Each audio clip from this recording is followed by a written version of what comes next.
All right, welcome. It has been a while since we streamed some D&D. This one's going to be a upload after we did it because there's some issues with my Twitch since I got a new phone number right now. But it is me, as always, Z the Zendoc, and with us today are our... What's the term I used before? I think I called you guys our cast of coeds, which fits since we are starting the freshman year at the Atlas Institute.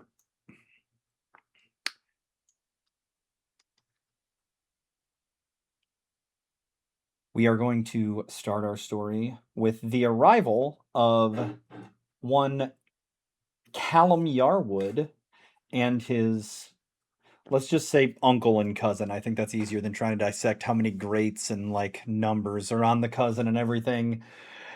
Everyone's favorite friendship witch, Gavin Greenman, and his father,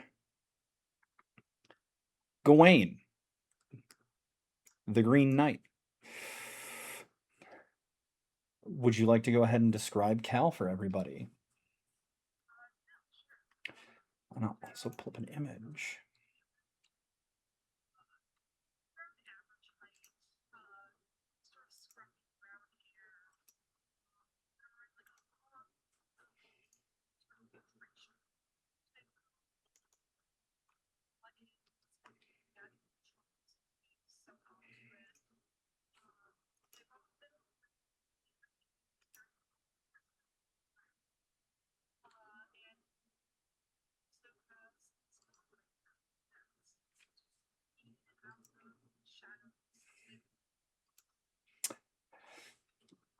So, the Fey Gate opens in a shimmer of green and gold light. A moment later, you step into a sprawling garden.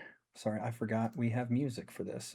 Go ahead and make adjustments here in a second as I turn the bird on.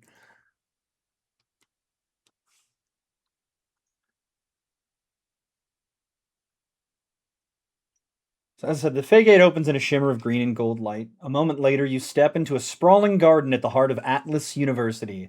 Students move between dozens of orientation tents spread across the lawn.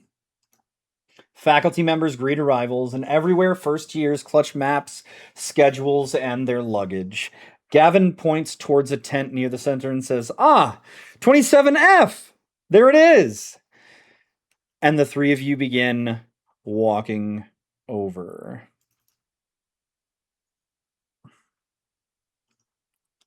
At first, nobody pays attention, and then somebody recognizes Gawain. Wait, is that Gawain? Like the Green Knight Gawain? Why is he here? Who's that freshman with him? And Gavin? Oh my god, it's like Gavin knows everybody. A passing student waves at Gavin. Gavin immediately waves back. "It's good to see you, Hannah." The student laughs. "You too, Gavin." Gawain doesn't even look over. You just hear him whisper, "He knows literally everyone." Gavin goes, "Not everyone." Well, most everyone. A young Fey student near the walkway notices Gawain and straightens immediately. "My lord?" Gawain gives a small, curt nod. "Enjoy your semester." The student looks like he just received a personal blessing. "What are you doing, Cal?"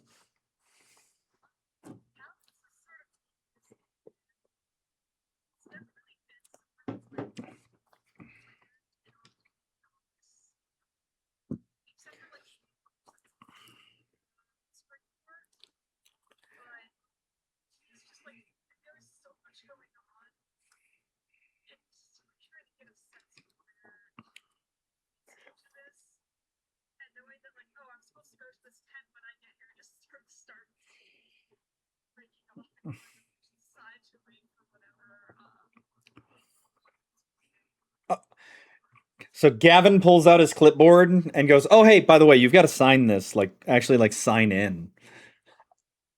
He's put a little lanyard on now that says Orientation Guide 27F. Very, very in his element. Lots of waving, lots of people coming up and chatting with him.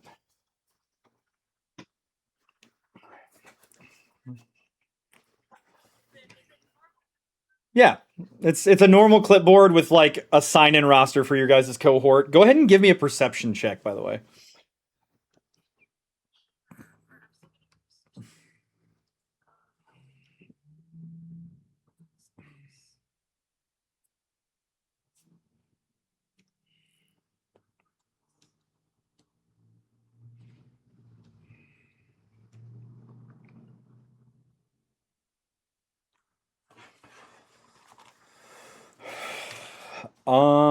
You should just be able to click the number. Yeah. Or you click the word. So you go to perception, you just click perception, initial roll. Uh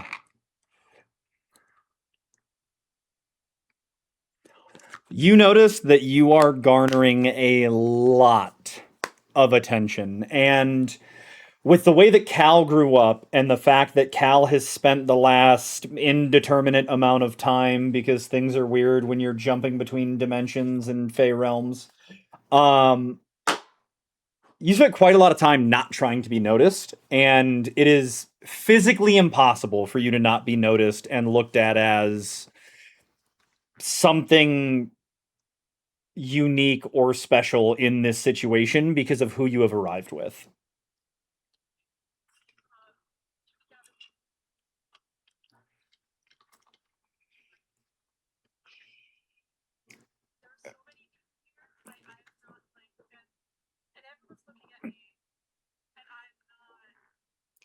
Gawain puts a hand on your shoulder and leans in and whispers, "You'll be fine.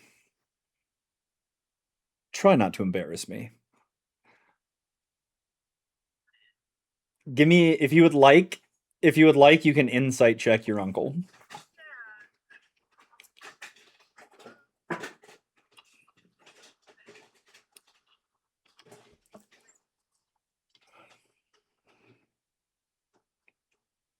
It it might have been a joke. You think maybe you saw the corner of his mouth twitch a little?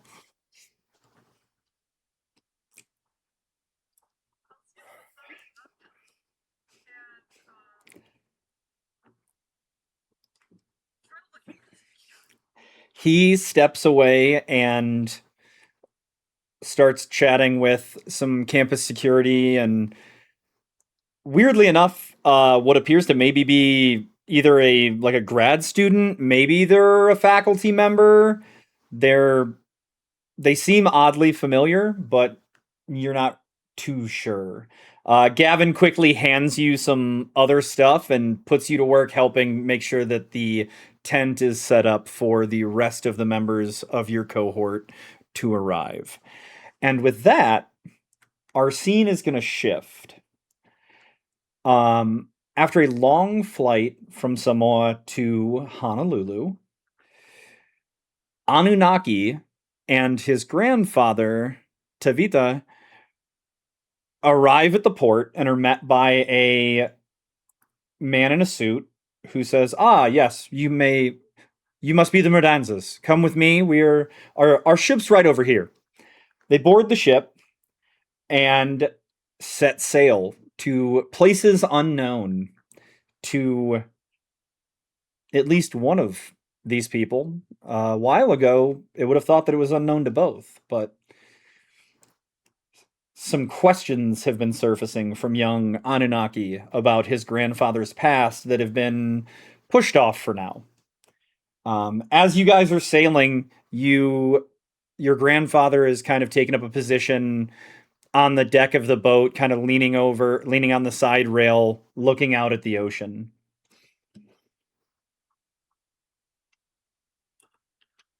Um, are you just hanging out with him, or are you?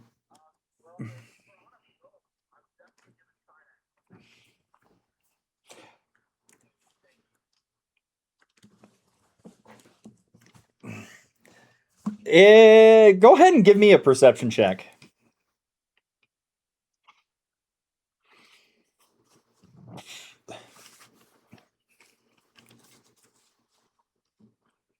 Perception.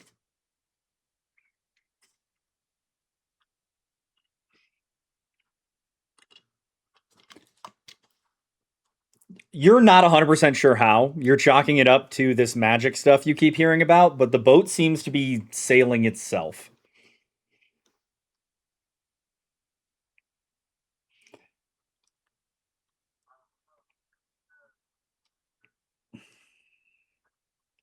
So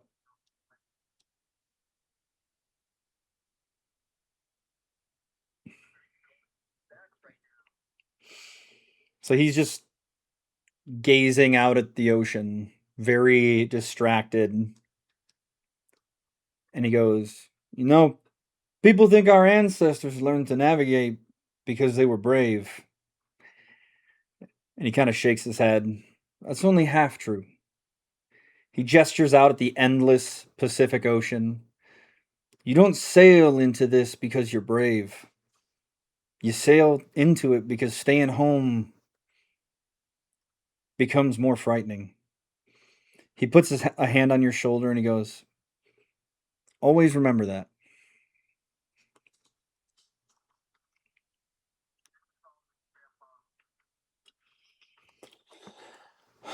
He goes, the ocean remembers things. Our people learned that before they learned anything else. He removes a small necklace that he's worn for as long as you can remember and he hands it to you.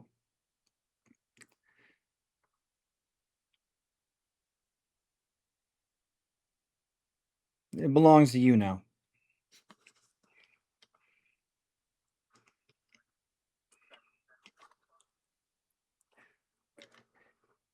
He cuffs you upside the head and he goes, "It's special because I'm giving it to you."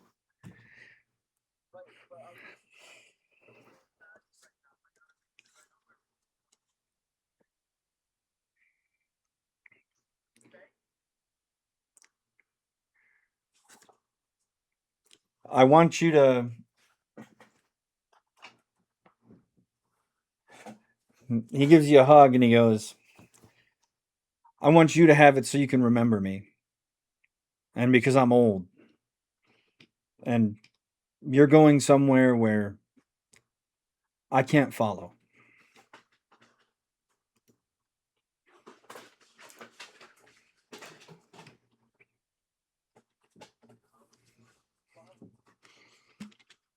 Well, at least to orientation, obviously. And as you ask him that, sorry, we're having some technical difficulties with my camera too.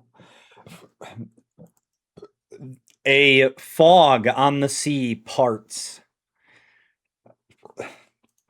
and you sail into port at the Atlas Institute.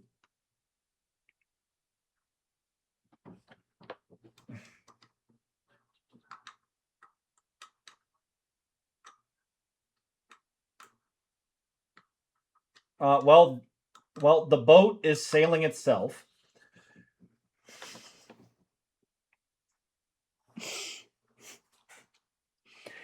There seems to be a lot of different races around. You see people with scales, like even the first years on the ship, as you kind of break through this mist, you kind of do a double take. And a lot of the other students that are arriving on this boat with you appear to be not quite human.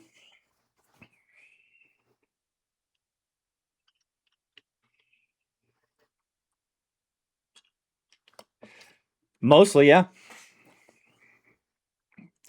If you looked directly at them, but if you kind of like saw them out of the corner of your eye, not so much.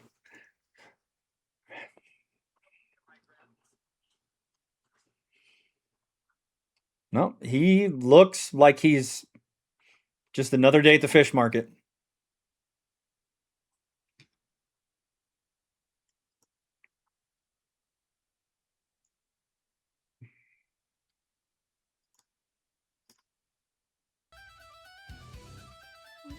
Um,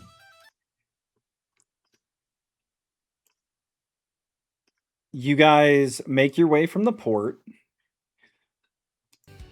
down a walkway that is Kind of got signs on it and stuff, pointing like orientation this way, and you come up to those same tents that we were at just a scene ago, and you see Gavin.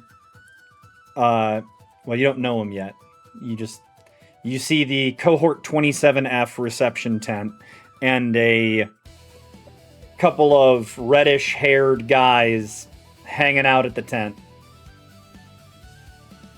All right, I'm a walk on up. Is my grandpa following me still? Yep. All right. I'll go on. I'll be like, hello. Gavin reaches out a hand and says, "Hello! I'm Gavin Greenman. And I'll be your orientation guide." I know you. I know of you. I've seen you. I've seen you text a little bit. What, you mean emails? On my hand. Yeah, well, I think some kind of messaging to me. He enthusiastically shakes your hand and pulls you in for a big hug. Oh my god, I give one right back. I give him a couple pats on the back and everything. He goes, "And I'm assuming that based off of how you look, that you must be Anunnaki from Samoa." You know it. He holds out his clipboard and he goes, "I'm going to need you to sign in." Sign in, okay. He gives you your room key. And he says, "Welcome to Atlas. This here's Cal, one of your cohort members." Hi, nice to meet you. Hello. It's nice to meet you as well. Oh my god, everything around here is crazy right now. I'm seeing people they be looking crazy. I mean, they didn't look crazy before, but now they're looking so crazy. Out of the corner of your eye, as you're doing the paperwork with Gavin and introducing yourself to Cal, you notice your grandfather has wandered off. I can't see him anymore. You can go ahead and give me another perception check or investigation check if you'd like. Okay, I shall be perception.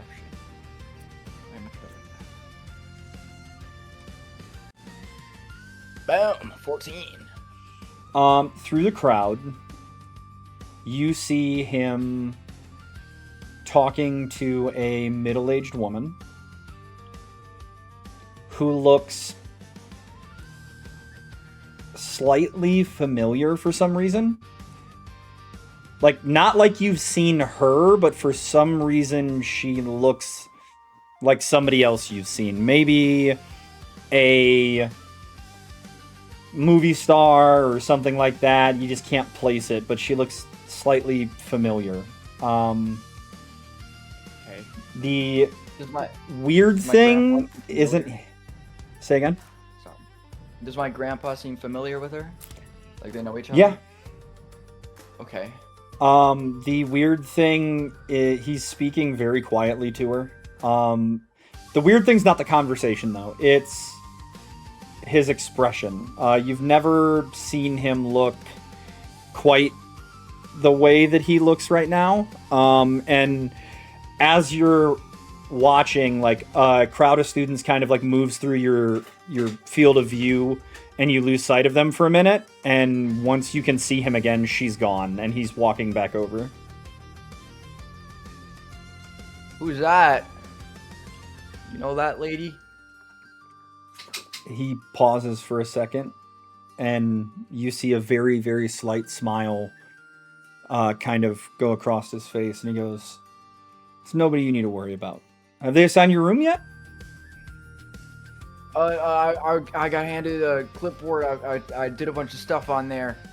I feel like I kind of almost know that lady, though, a little bit. I don't know. I feel like I recognize her from something. I don't know where you'd know her from. She's somebody that I used to know a long time ago. Okay. And with that, we are changing scenes again to the sound of a train pulling into the station at the Atlas Union Station on campus. coming in from the tracks that connect itself from this plane of existence back to the material plane and into the countries of Asia, to one Lee Parker Johnson. Before it got here, as the train slows as it leaves the mountains in South Korea, for most of the journey, the view outside your windows has shifted between ordinary landscapes and things that should definitely not exist. Cities, forests, islands hanging in the clouds, a station that appeared to be built inside the skeleton of something enormous. Nobody on the train seemed particularly concerned. An announcement chimes overhead. Atlas Central Station, final stop. Welcome, incoming students. The station is built directly into the university grounds, and students pour from the train carrying their luggage, instrument cases, books, and entirely too much nervous energy. Beyond the station entrance, Atlas spreads out in every direction. As you guys leave the station, and you are walking down a path that is, again, much like the one from the port, dictated by signs leading you to orientation, you come across an outdoor music venue. And your mother pauses for a moment. Okay. So immediately, Lee Parker Johnson, he's so ecstatic to be here. He's looking around everything. He's not taking a second to take it all in. He's just constantly looking at everything all around, and he's listening to the music, and he's like, oh my god, this is like amazing. And he's like freaking out. He's constantly telling his mother just how amazing and cool this is, and how excited he is to just be surrounded by this music. As you start talking to her, you notice that she's very distracted, and she goes, "What's that, honey?" The music's cool, Mom. You never listen. Come on. This is the time I've been talking about for so. I've been talking about going to school for so long. Come on, Mom. Lock in. I get annoyed and I start walking away from her. I'm sorry. It's so strange. Your grandfather glances over at her and goes, "What is strange?" She goes, nothing. I feel like I've seen that place before." Your grandfather looks at her and goes, "You've seen a theater before. Come on, let's get him to check in." That's not what I meant. I'm walking too far ahead. I'm too excited, so I'm not really paying attention to what they're saying. Give me me a perception check as you're walking away. Okay. Perception.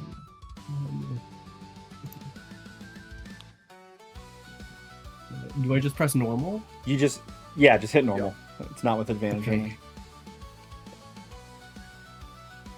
I see. So 10. You catch a melody in the back of your mind as you're heading away from this music venue and towards where the crowd's going to the orientation tents, and it feels familiar. Okay, so immediately I'm trying to hum the melody to myself, so I'm like, but I'm failing at it awfully because I can't really hum the first. You hum the first part extremely well. However, you realize that there's not an ending to the melody. Okay. I kind of just keep on repeating the first bit to me constantly, like on an endless loop where I'm just constantly humming the same melody that you have repeated to yourself on an endless loop for almost your entire life. Yep, and I'm still gonna repeat it. I'm still repeating it now. I'm assuming you're picking up what I'm putting down. Yeah. Okay. So as you follow the crowd, it eventually leads you to the large lawn filled with the reception tents. And you see that ginger-haired young man with an outstretched hand, smiling. Lee Johnson? I say, yes, hello? And I'm kind of like looking around because I'm not facing him. I'm kind of looking everywhere but him. He chuckles, Hello? still with his hand held out, and he goes, Gavin Greenman, welcome to Atlas. Oh, there you are. Hello.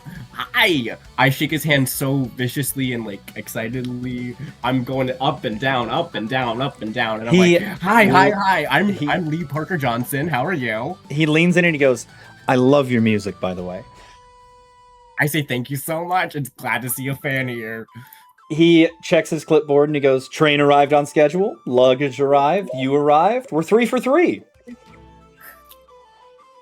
Okay, great. Is there anything else I need to fill out? Yep, go ahead and just sign here showing that you, for your key, and that you've arrived, and the rest of your cohort should hopefully be arriving soon. Okay, great. So I immediately just take the clipboard and pop a squat on the ground and start filling it out. I'm gonna pull up the pictures of these guys real quick. So we have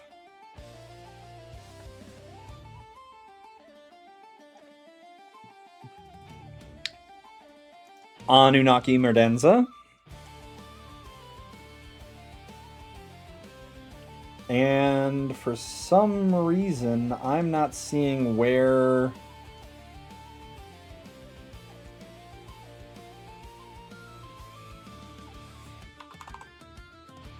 There he is. And our young starlet, Lee Parker Johnson. And with that, while Lee is filling out his clipboard, we are going to stay local, but we are going into the freshman stacks. Into the room, I believe 27E, That is correct. where young Zalos Mavros and his roommate, Alexandros, are busy getting ready for the morning. Yeah. As we pan in, Zalos is like inside the mirror, like fixing his robe that he's wearing. He stands at a tall 5'6" with this dirty blonde hair, wearing an ornate like blue robe with a bunch of ornate golden like star patterns throughout it over this like simple like dress suit. It almost looks like he's supposed to be going to like an ornate ball, but instead he is looking down at his star journal, jotting down various notes, with his eyes just gleaming, ready to go. Alexandros, are you ready? We have to go pick up the rest of our cohort. That is Wearing Yeah. some khaki cargo shorts and a V-neck t-shirt with his shockingly white blonde hair.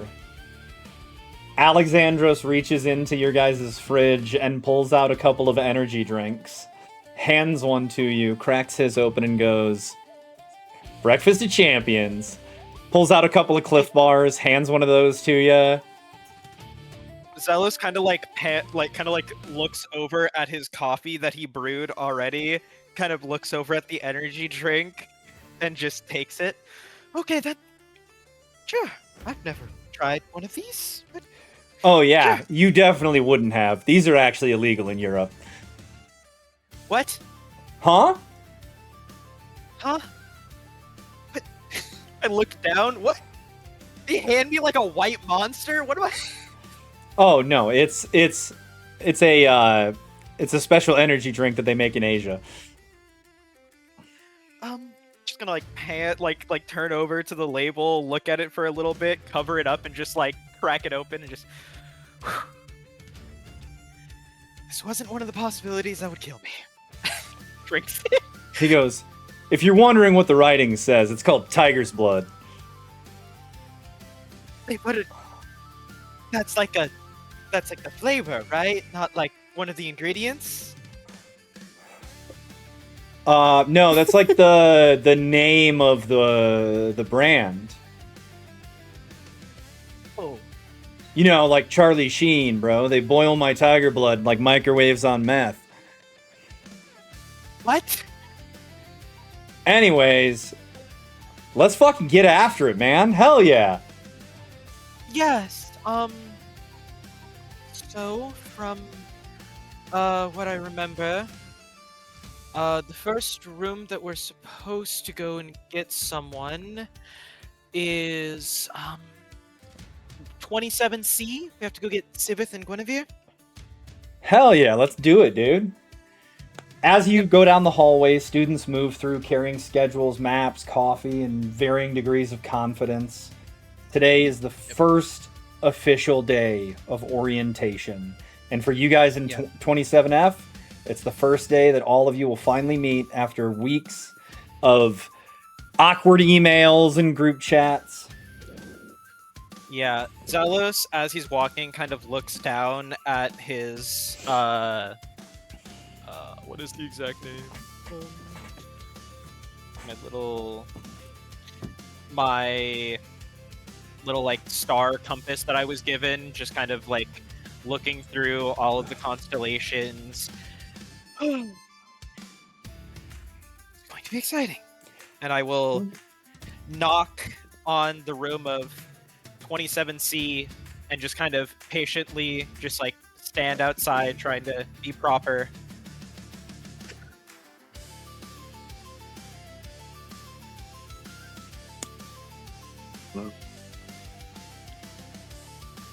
I think you're up, Rem. I don't know what you're talking about. Opening the door is an elven woman with like white hair and even paler skin, kind of like orangish gold eyes. Maybe like 5'10"ish, in like nice but practical clothing. It's like oh, sorry, babe, we're not quite ready yet. Still waiting on Sivith. Would you want to come in for a bit while we wait for her? I was gonna go down the hallway and get Noel, and then I'll come back if that's okay. Say so? You guys, Null's room was between theirs and yours. Alex knocked on the way by, and there was no answer. Okay. Maybe Noel is already there. Yes, sure. And I'll just kind of gingerly just walk in, kind of take Lovely. a look around. Go ahead and give me a perception check. Yeah.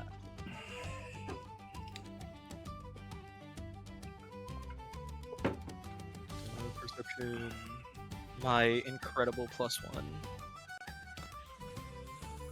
13. I mean, hey, a 13's good enough. You notice that, like, it's kind of weird. Their ceiling is lower than yours.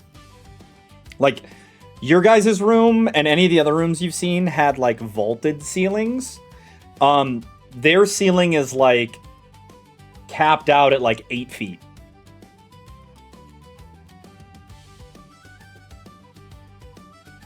Why is your ceiling so low down? Would you like to take a closer look at it? Yeah, I'll kind of like stare up at it a bit, just like looking from like wall to like the actual ceiling, see if it's like they like put like another floor there, so there's maybe like a nook. Give me an investigation check. Yeah.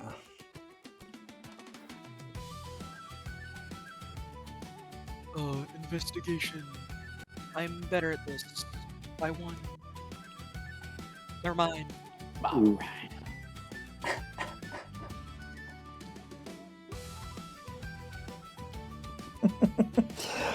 Yeah, it's confusing. Like, you're like, this is very disorienting. Why is this fucking ceiling so much lower?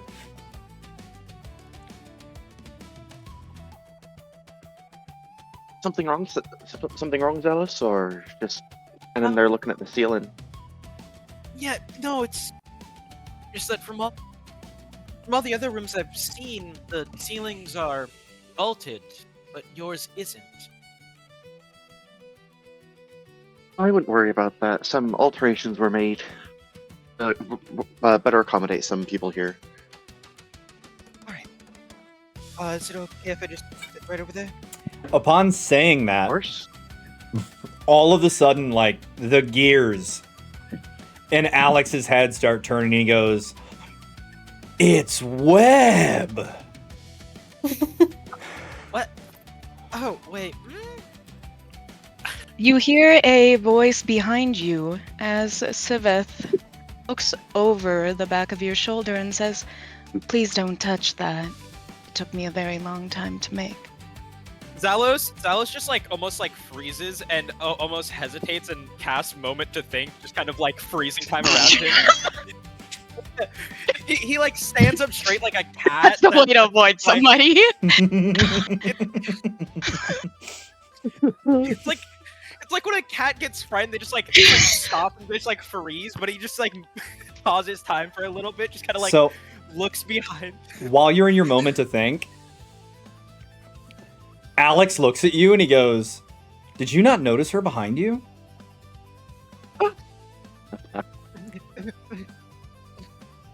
Oh no, No. he's like a moth. Also, how I used minor chronomancy by accident. How are you? Is this like a thing that you can do? What? Do you not see time paused around us? No?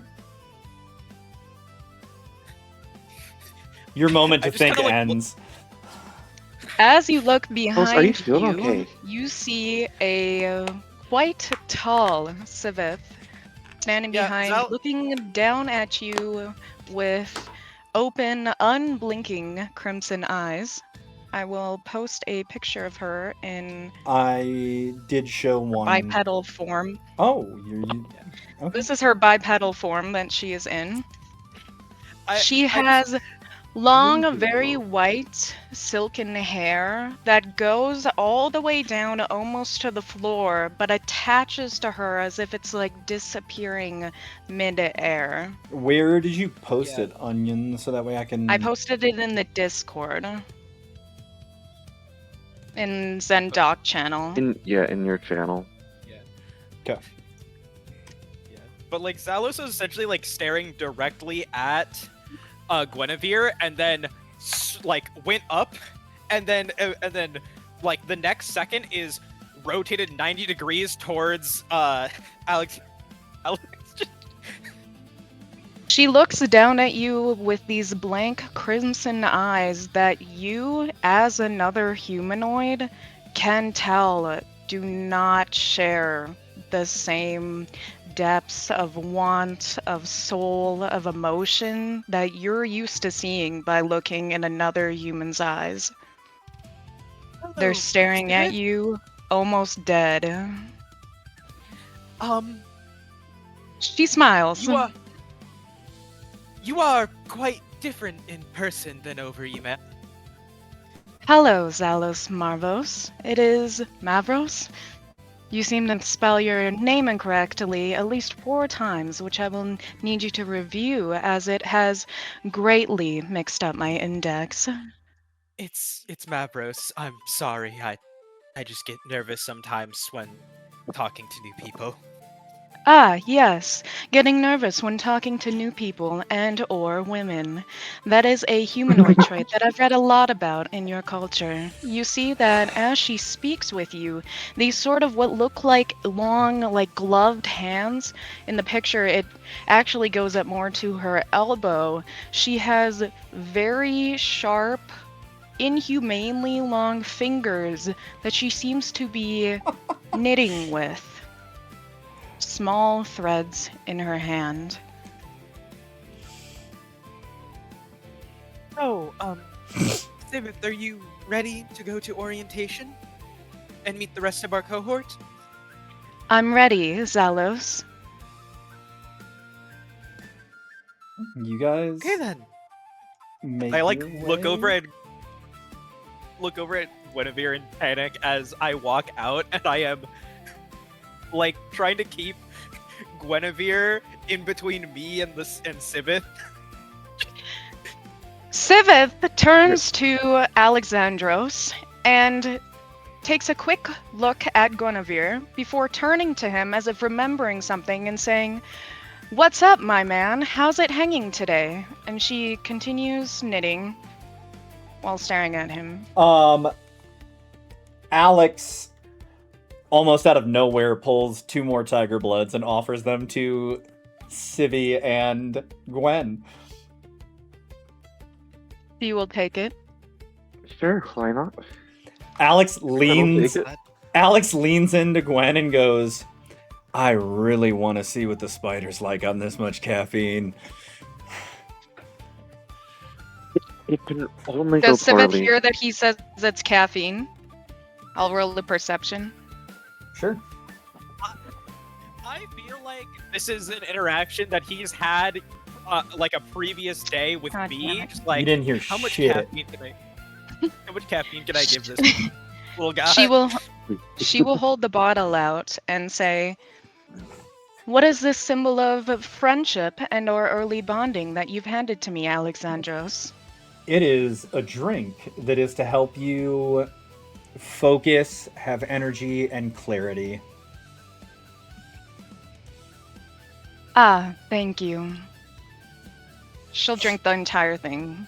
As you guys head to the tents, as you go to walk down the stairs, Alexandros trips and falls down the stairs. And Sivith will stand there and continue knitting her thread while looking at him. Alexandros. He's still going. Oh no. no, he's actually still standing right next to you guys, actually. Wait, what? Huh? What? What is in this drink? What? Ah, I fascinating. see what's I have happening. noted that we are either having what is often known as group psychosis, or another option that perhaps is going to make my notes quite complex. Is this has something to do with your weird luck? I think he's been pretty I- clear it's not luck. Told you before. I am not lucky. I just have faith, and the universe provides. Okay then. As you guys make your way outside, a handful of students are already gathered beneath the canopy, and Gavin stands near the folding table checking names off this clipboard. Beside him are 2 students you don't recognize. One appears to have arrived with enough luggage for a military campaign, and the other is currently speaking with Gavin. As you approach, Gavin notices and immediately brightens. Excellent! They're all finding each other. Have we met Gavin previously in order to sign this form already, or No. okay? However, to sign the form, no. Gavin would have showed up after you guys had already signed in, when he made sure that all of his and Cal's belongings made it here, like yesterday or the day before, and he would have stopped by, knocked on your doors, introduced himself. Hello there, Gavin. It's a pleasure as always. Zalos, just I hope kinda- you're not getting too overstimulated by everything going on here on campus. No. I hope this drink that I was given helps. And I'm gonna kind of hold out my hand to give him a handshake. He shakes your hand, pulls you in for a hug, takes a tiger blood from Alex, who is handing them out now to literally everyone at the tent. You don't know where he keeps getting them. I swear he has a. Okay. I swear he has a. I swear he has a fridge of holding somewhere on him. Gavin spreads his Okay. arms out wide, gesturing to the entire group, and says, "Welcome, cohort 27F. I am Gavin Greenman, your orientation leader. Some of you are about to make lifelong friends. Some of you are about to become cautionary tales. Statistically speaking, possibly both.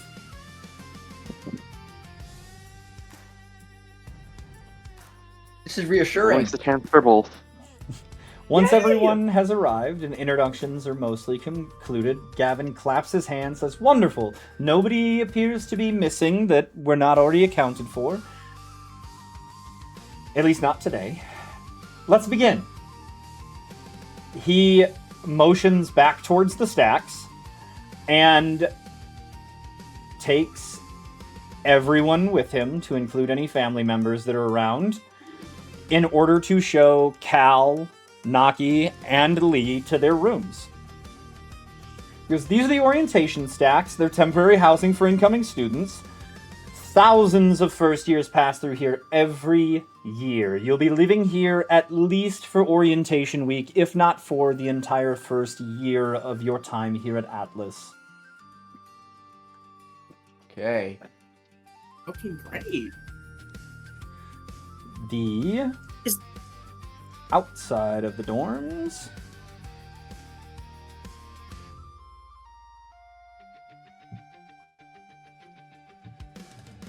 You guys already saw the hallway.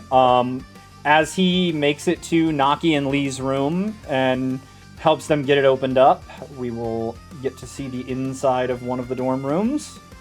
They are a nice, large size for freshmen, Yeah.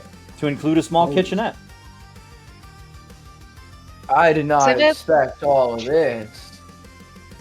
Holy This is a lot. Yeah, I thought I was these gonna are get very like a tiny nice. little room, man. I've seen better. Yeah, I've seen better. Okay.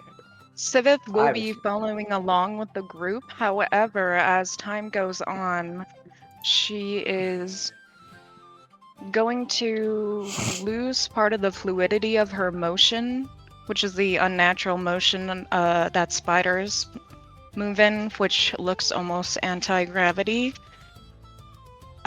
Because caffeine causes neurological effects against insects. She won't be able to weave very good. Gavin She's gonna be very opens upset in the second year. another door that is near your guys' set of rooms here on the second floor. And he goes, "This is the cohort 27F meeting room. Anytime that your schedules say, or that it has been told to you that you guys will be having a meeting for your cohort, or if you just want to study or hang around and complain, whatever it is cohorts do, this is where you'll do it." All right. Lovely. Yippee. Quite nice. Officially, there are several rules. Unofficially, the only rule is try not to destroy the furniture.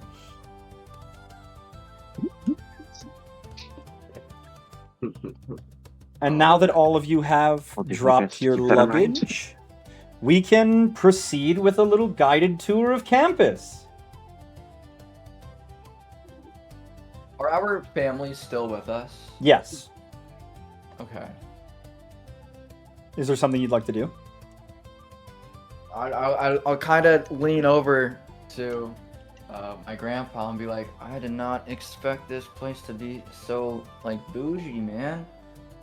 Holy cow!"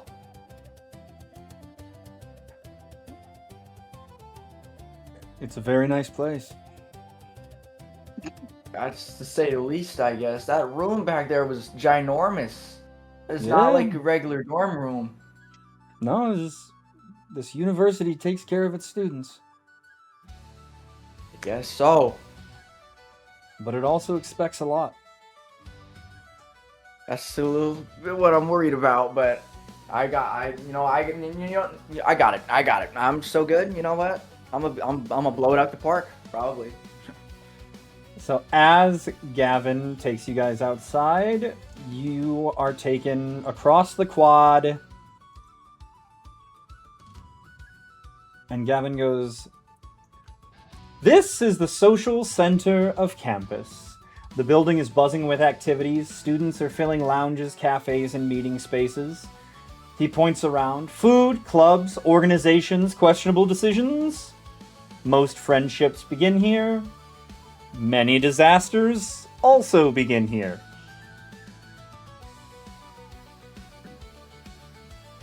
Hey. Is there anywhere in the Union that anyone would like to specifically go to and check out?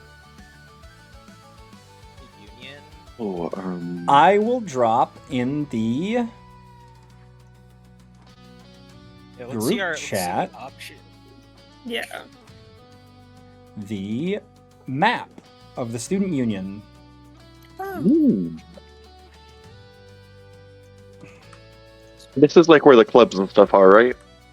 No, this is so like club headquarters is here for like just random clubs, but the club fair is a completely different activity you guys have on a different day.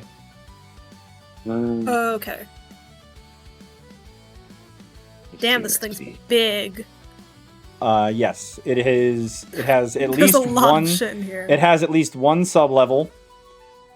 It has 3 main floors above the sub level, and then also a rooftop area. At least one sub-level.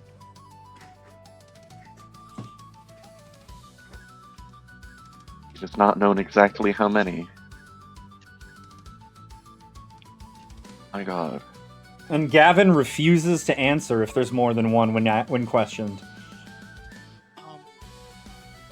While we kinda wanna decide. go- Oh, I was gonna say I kind of want to go to the Atlas Herald and maybe see what is on like the newspaper or anything like that. Like if there's any events after this on there. As in, after... Or our guided tour / like orientation bit. So, you have an entire week of orientation activities. There was a schedule sent out to all of you. Mhm. Before classes Okay, I start, didn't- there's a whole orientation week. Alright, I just didn't know if there was anything like additional that would be on that. Besides that stuff. Okay, never mind. I think I'd like to check out the what's it called? The creative lab. So you guys make your way up Well, to we're the here, third yeah. floor. I will show the Atlas Herald real quick.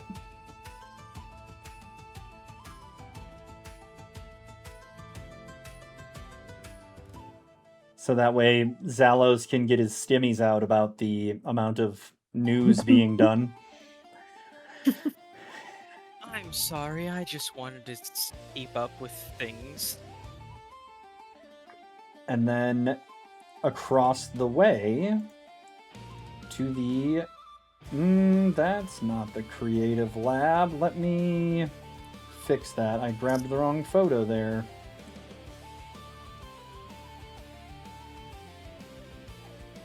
You're the guy. The Esports and Gaming Lounge. How many League of Legends games are currently being... This is very meta. I grabbed... I do not have the photo offhand for the Creative Lounge. I apologize. I apparently double saved the Esports and Gaming Lounge. I will fix that. There is an observatory. Let me go there later. There is indeed an observatory. Is there anywhere else you guys like to go while I fix this image? I believe Siveth had something they wanted to look at. well, yes. But, I was wondering, since I believe caffeine would make her actually quite sick, should we just... I think due to the fact that she's one, quite a bit larger, and two, also has not just like direct spider physiology, Mm-hmm. that it might have a completely different effect from what it would have on normal spiders. Casely. So if you would like to have it do something else, we can have it do something else, or it can do what it is you have it doing now. It's up to you.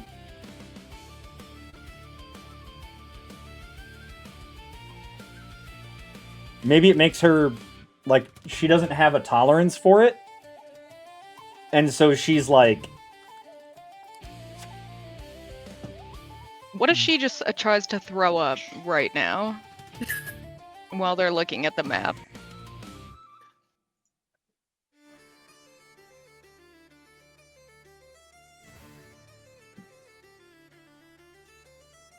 I mean, that is a choice.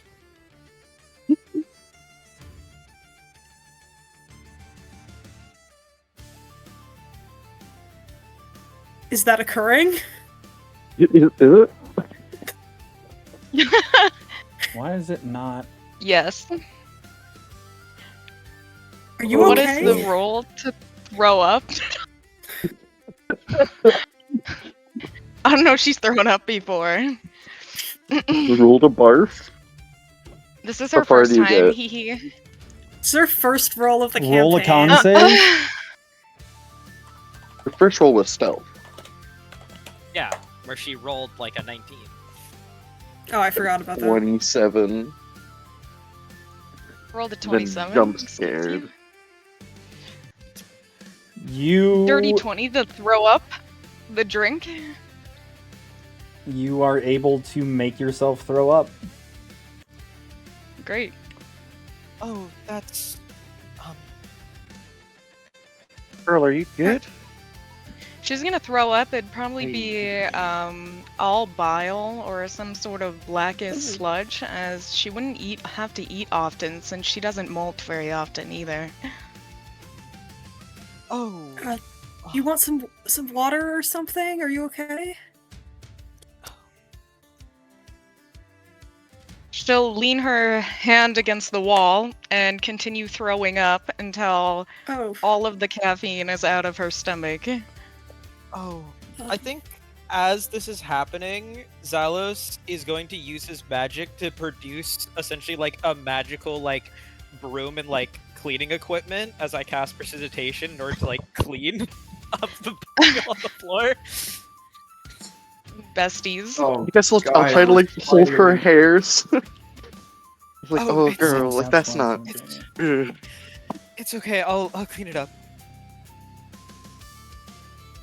I'm just trying to stop Max from trying to eat vomit and be like, no, stop. That's not food. Stop. Go You back to the can't eat- shadow. Go back You to the can't shadow. eat that! That's spider vomit. Once Siveth is done cleansing her system of this disgusting outside drug, she's gonna tantamount to poison. Accidental.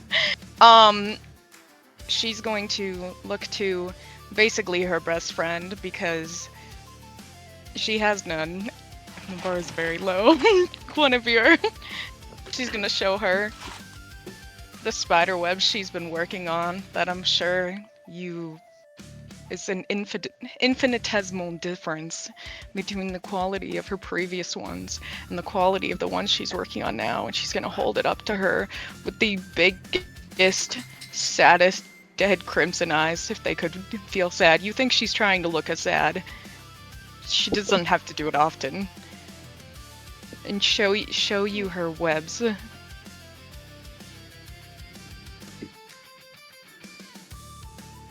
It looks. Yeah, well, you're just showing me your webs. It looks good. They're terrible. They started falling apart completely. I'm gonna lose myself in its entirety. I can never have that poison again. Would you like me to? I can never have that poison again. Only So- the worst of things is Okay. going to happen, and I've Alex- already lost my notes for at least the past 10 minutes, and there's no way I can get those notes back. Alex reaches out and puts a hand on Siveth's shoulder. All of the notes are wrong. And And I don't think anybody else here has been taking notes. Haven't seen any of you taking any notes at all. She's just all gonna of the mumble about sudden, how upset she is. all of a sudden, Siveth feels perfectly normal, like she did before she drank the caffeine. And she looks down and realizes that her notes are exactly the same quality as they've always been. And Alex points Good. to the silk and goes, I'm sorry, but maybe the drink had you seeing things? I'm not seeing any discrepancies in your notes. They look immaculate as always. She will take a long moment to inspect her own web before nodding and saying, Thank you, Alexandros. I'll have to index on your file that you've succeeded in perceiving this over myself. I should make a note, especially in the health portion of my own file, to get this checked out. You just gotta have faith. Sivith, would it be okay if I cleaned the rest of it off of you as I... Oh, it's not there anymore. It's gone. Oh, please, she would never puke on herself. She's not a fucking animal. Wish. The puke's not on the puke isn't on the ground anymore either. It's just gone. It's no, there's none. Yeah, but It there's was never there, Red. No one puked. Indeed. Oh no, everyone I have remembers a the lack of spider faith puking. to the Like file. I have indexed this incident under a hypothesis of lack of faith. fantastic. Hopefully you'll have more in the future. Faith I hope so sure as is well. strong. Can I I've never met this man before, but this whole situation was just so odd. Can I like roll Arcana or something to see if like What? That's crazy. what just happened? Yeah, can I also do that? Because I feel like I've Sure. been doing this every single day for the every single time this happens. Just I don't know if it would be Arcana or religion, but Whatever you'd I'm prefer. not. I don't know about religion. I do know about magic, so. yeah, let me also roll Arcana. We have to get to the bottom of this, Cal. So between the two of you, are you guys like mumbling to each other, looking at him? I'm just like looking at the situation and trying to like think through logically what I just saw. Like, was this some sort of like chronomancy? Like, are you guys side-eyeing each I other? I think I look at Cal, I see what they're doing, and then I kind of like walk over, I like nudge them, and then I pull out my journal with like the entries that I have of the other events, and we're just kind of like looking at them and what happened, and Yeah. I'm looking at this one. It's like it doesn't make sense. Like just earlier today, we saw him falling down the stairs, and then all of a sudden he just wasn't. Oh yeah, I think I heard that. Like by the tent, Skip right? it. It's really weird. Sivith, with Does he, her like- own knowledge of religious psychosis, and rather in this case, unreligious psychosis caused by the lack of religion and/or faith, will not roll on it because she already has enough index to know that Alex is right. I tried to show my And findings to therefore, Sivith, she's but- not wondering if it's chronomancy because because she's read about this before, And then earlier and she's not worried about it. Her insight and sucks. also, earlier today, when I used the spell that normally should only freeze time for me, he was able to just bypass it. Oh, maybe he's some sort of being that exists outside of time? I Maybe, I'm not perhaps- super familiar with extraplanar things. I do not Perhaps exist maybe- outside of time. However, I do exist within the light of the gods. Perhaps Your his Arcana power of checks. faith- You just sense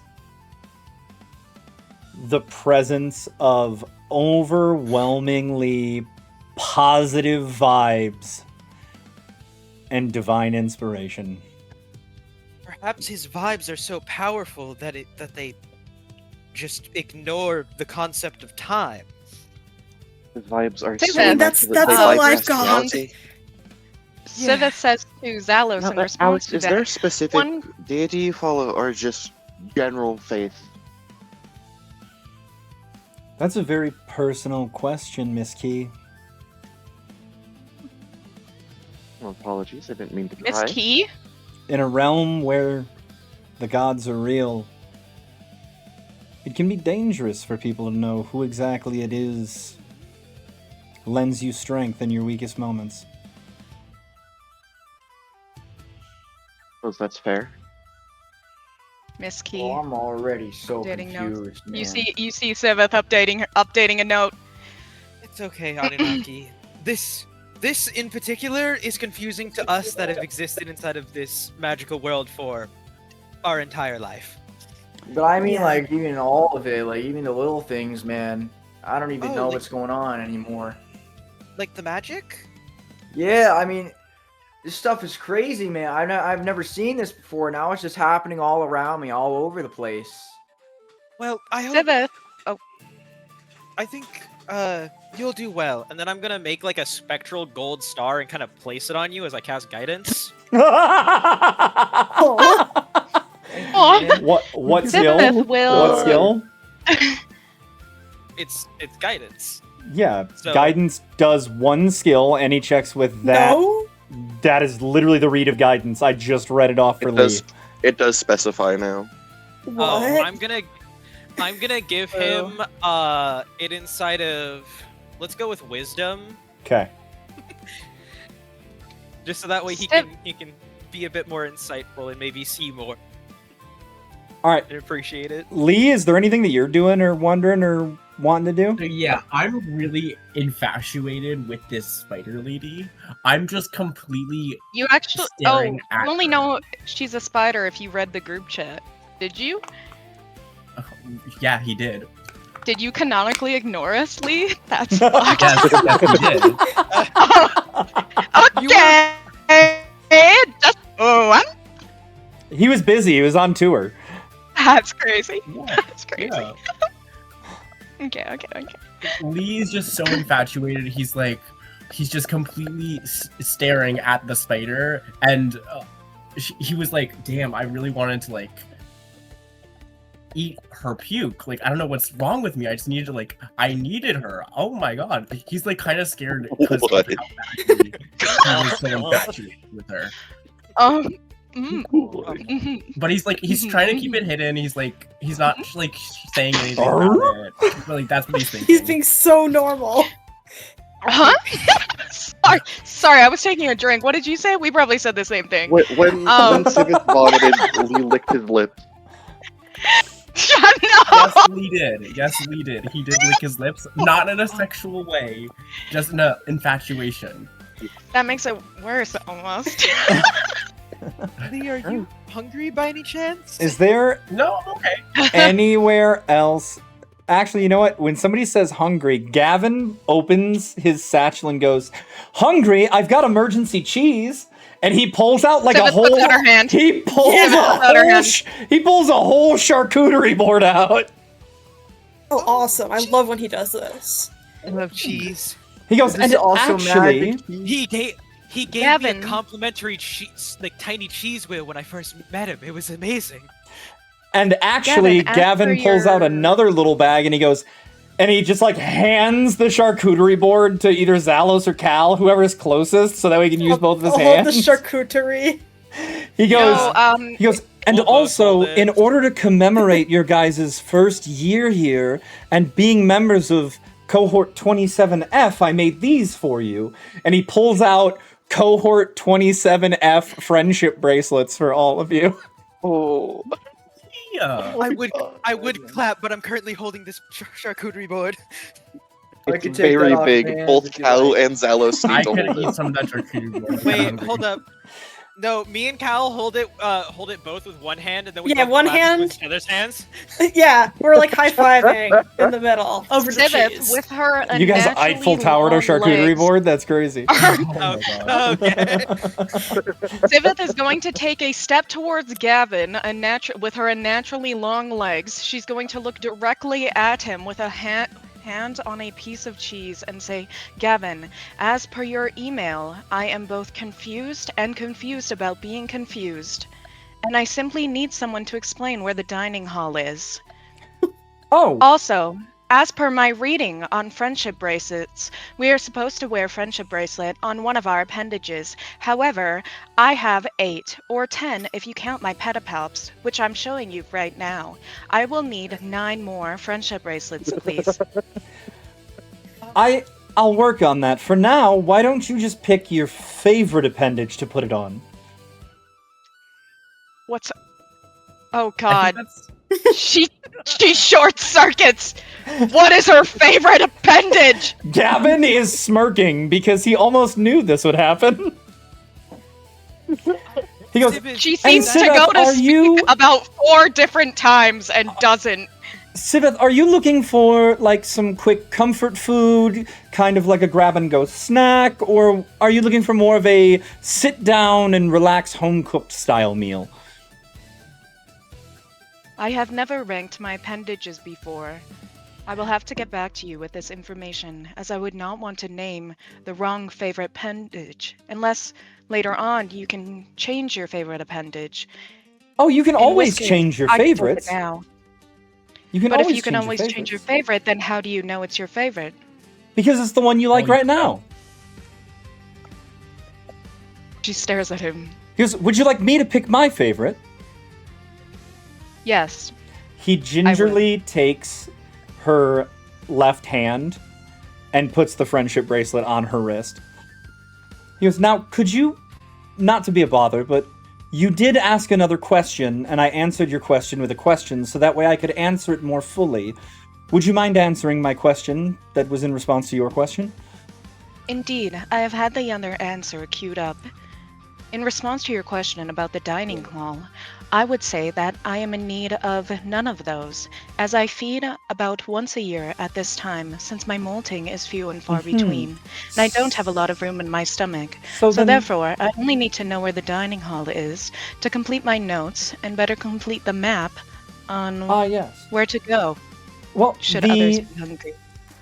The second, that's why I was asking. The second floor actually has 3 fantastic places to grab some food. It's got the Hearthline, which is comfort food. It's got Quick and Quiet, which is just kind of a grab and go type situation with like little sushi platters and sandwiches and things of that nature, some tea. And then the Long Table, which is someplace where you can go to get a nice home cooked meal and sit and relax for a while. I have 2 questions for you, Gavin. One, when you say grab, are you talking about the regular method of hunting, as in animals hunting for their food, or grabbing with one's hand, or coming down from the ceiling and grabbing it with one of their other appendages? And 2, for my index, would you please describe what about my left appendage is your favorite? I think we can talk about why your left hand is my favorite later, and truly, it's all of the above. You can grab however you see fit. You can hunt things? Because that's what she said. Was one of the I things. mean, like, Yeah, you can yeah, hunt a yeah. sandwich. Okay. You're like, wait, you're allowed to hunt for your own food here. Okay, Slay.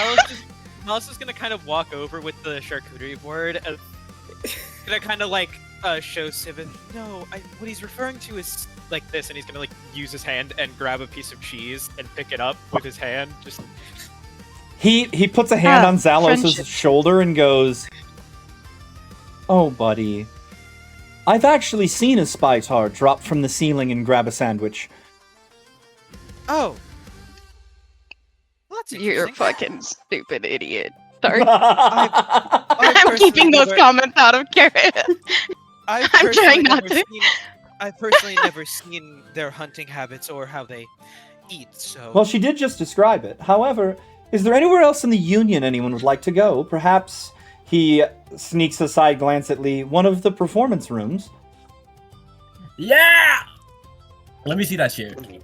There is a performance room on the second floor, and then there's a performance studio, which is more dance and things on this floor. Which would you prefer to see? Definitely the studio. All right. Yeah.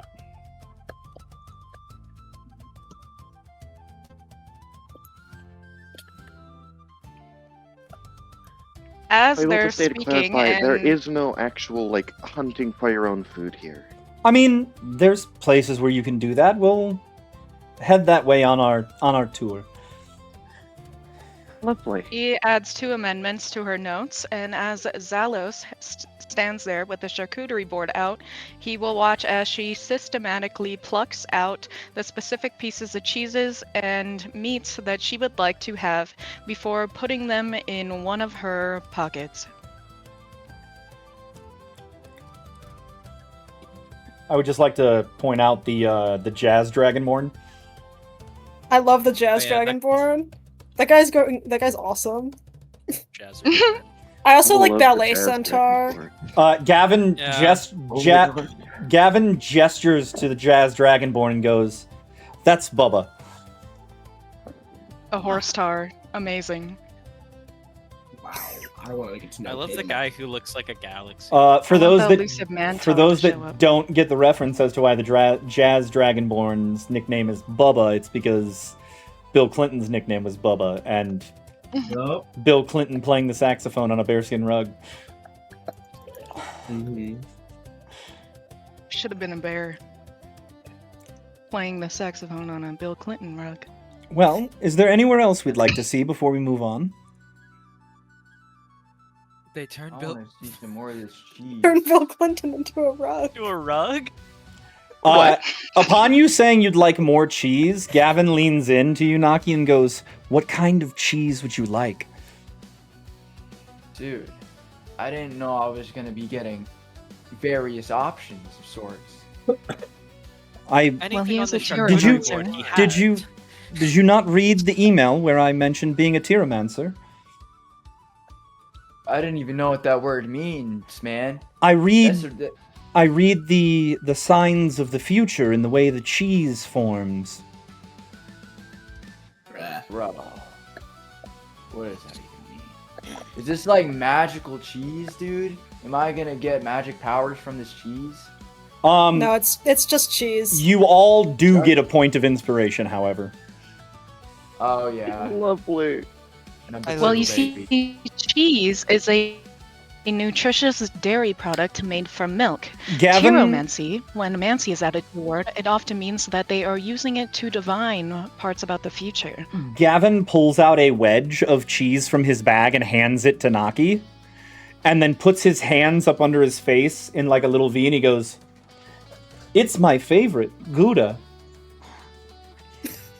Haha. I love Gouda. And some of you may be too young for that reference, but that's a throwback to She's the Man. She's a man. No, it was a She's a man. soccer movie with what, Amanda Bynes, I think where she so. where she pretended to be her brother in order to go to a boys' school and try out for the soccer team. Mm-hmm. Yeah, and It's hard Channing, to do about nothing, but it's a high Where school they like soccer pretend drama. as if they don't know. Yeah. yeah, and Channing Tatum was like the love interest, and there was a scene where they were talking about cheese, and she goes, "My favorite's Gouda."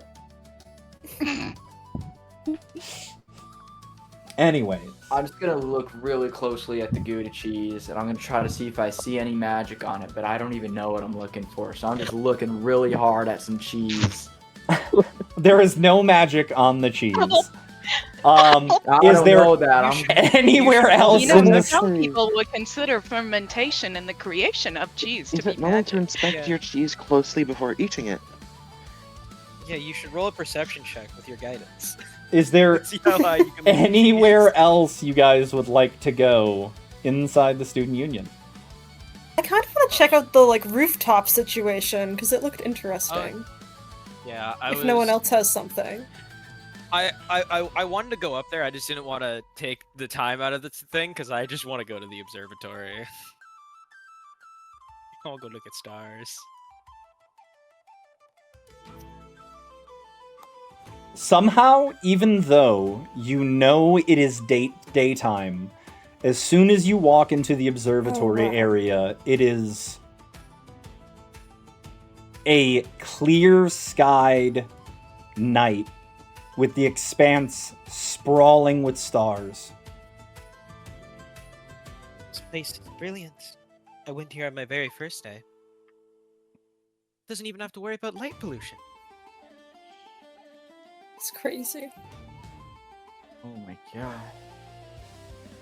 I think I might just end up studying up here every day, night. So there is a study I spot, will be with actually, and he shows you guys over to a little area that is comfortable with a little, like, relaxing, bubbling fountain next to it called the Quiet Alcove. I think I live here now. And on your way through, you walk through the rooftop garden. Correction, you also likely live in the orientation stack with the rest of us. That is true. Oh yeah. Well, this will become our second home. Do not. You're welcome. Well, wouldn't our second Understood. home be our dorms, and then this would be our third home? Because our first home is the home that we came here from. Alex correct. looks at Naki and goes, "For some of us, maybe." I don't even know what that's supposed to mean. Are you trying to say you live here or something, dude? He's implying that he did not have a first home, so this is his first home. What? I do not have a first home. You grew up here? Or just without a home? Just, It feels like a rather personal question. Yeah, it's a very anyways, personal question. Gavin You brought goes, it up. "Is there anywhere else? Perhaps Um, some of the shops in the basement level?" I want to look at the shops. I want to see if there's any magic stuff in there I could play with. I have indexed that interaction under okay, off-putting. I hate to break this to you, Yes. but I think everything here is magic in some way, shape, or form. If you would like, Yeah, we but could I go want to the touch it and Gilded- then I do it. If we can go to the That's what your Gilded classes Quill are and for. perhaps we could go to Yeah, but the we're- Gilded Quill and perhaps get supplies for you to do magic. Do you know what type Okay. of magical focus or sorry, arcane focus you would need? What does that mean, man? I don't know what that means. So different forms of magic have different ways of focusing their magic.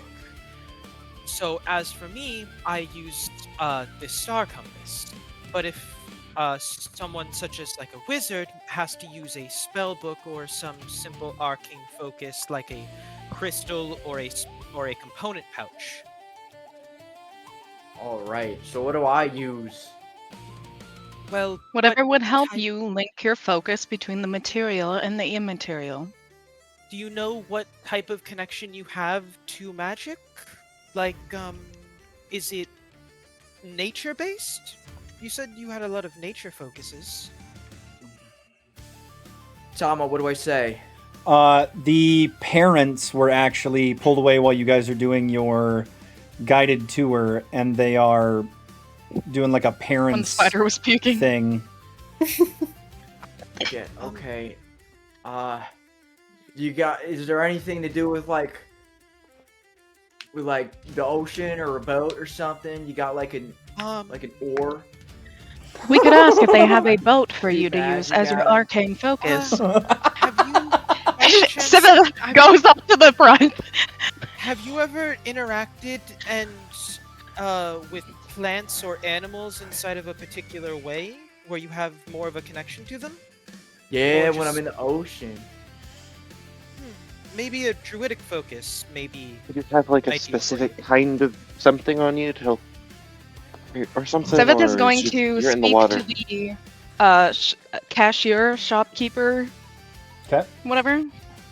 She is going to ask them, "Hello, do you have any focuses here that would work for somebody who can only get access to their magic when they are A, touching a boat, B, seeing a seal, C, in water?"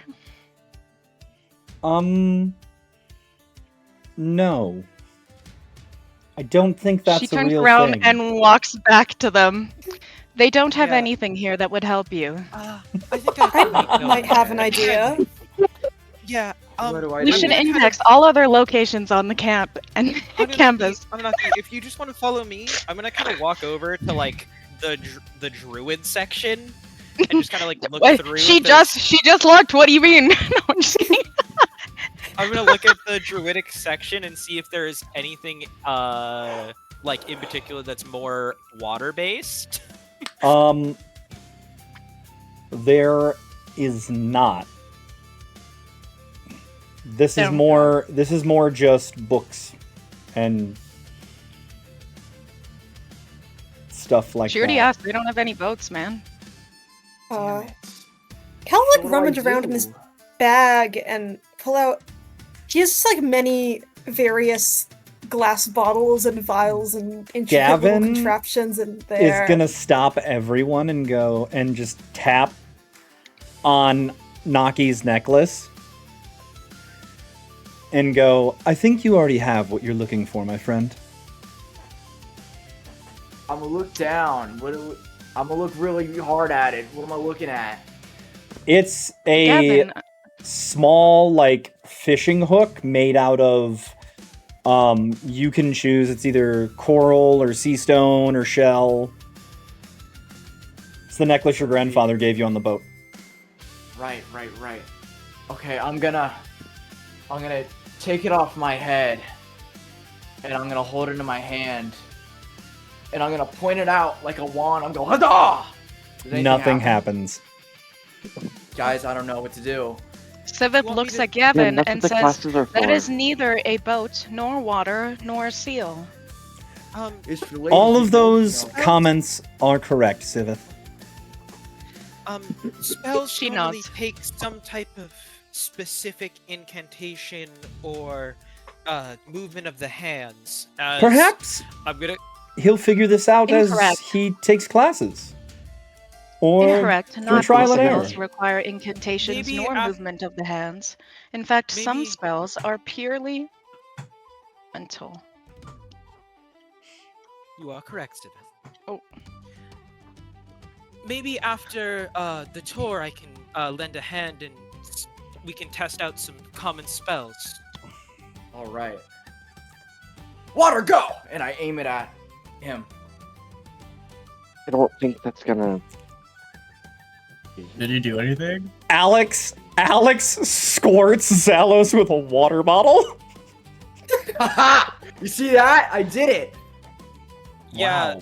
Hey, Zalos uses his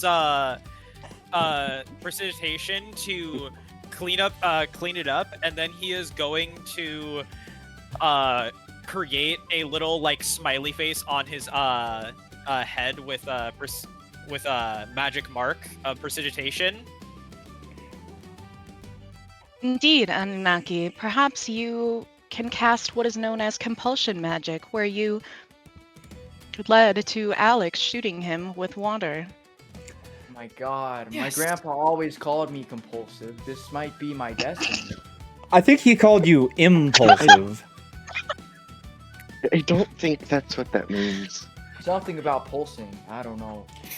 I Oh. truly hope your grandfather knows nothing about your pulsing. I don't think You we know, should be Anunnaki- pulsing in the bookstore. Anunnaki, maybe after the tour, we'll come back and get some. I cannot find Basic anything in my spells book. records about impulsive magic. Is there anywhere Well, else you Sivith, guys would like to go before we move on? Arinaki's just impulsive. I don't know. Do any of you need new weapons? Kind of like looking over at I the. mean, I I wouldn't have mind 4 checking days out what they have there. I don't think I have money. I mean, I do have some money on me. I just wouldn't want to spend it right now. I got There's some money to something that spend. That's I nice. have a full wallet full of cash. I'm ready to spend it all, and you guys can even like get something if you want it. Like I'll pay for it. Trust. Oh man, you Sure. you really mean that? Yeah, guys, pick out something. Take it. I don't mind. I don't want to take your money. I'm planning to get an on-campus Please, job I and have then so buy much. my stuff. Please buy something. I look for the most magical, most expensive looking thing I can find. I would like to look around for just like harvesting tools for like monsters and such. You were able to find some at the Second Chance Apothecary. Lovely. Oh, Not here, but elsewhere. Got it.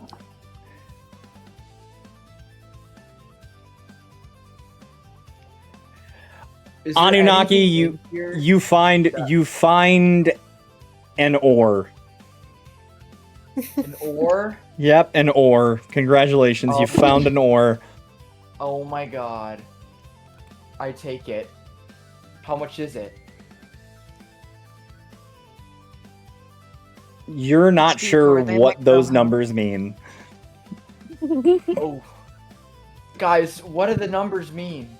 The numbers, Mason. If you're confused about the numbers related to I'll commerce and other logistics, perhaps we should talk to King Midas, who is the dean of the College of Business Logistics and Artifacts. I feel like we how should much- Artifact economies. about. I know, I cut off. Yeah, Be how nice much to me. is this?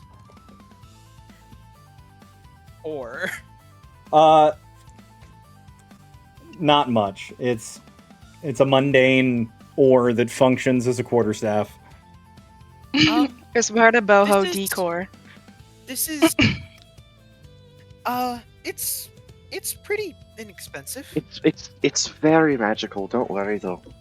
I'm alright. You're getting I a pull out, yes, it I seems that pull you're out getting a some, like, bargain. I pull out some like pocket lint and like a lollipop and like a penny. I And I'm I- like, I- Some "Waboom." seashells. it's Sand. fine. I have some like a rock in there seashells. that I collected earlier that I thought was cool. I guess me or Lee could pay for it instead. Ah, Does I Siveth also see think the that- rock is cool?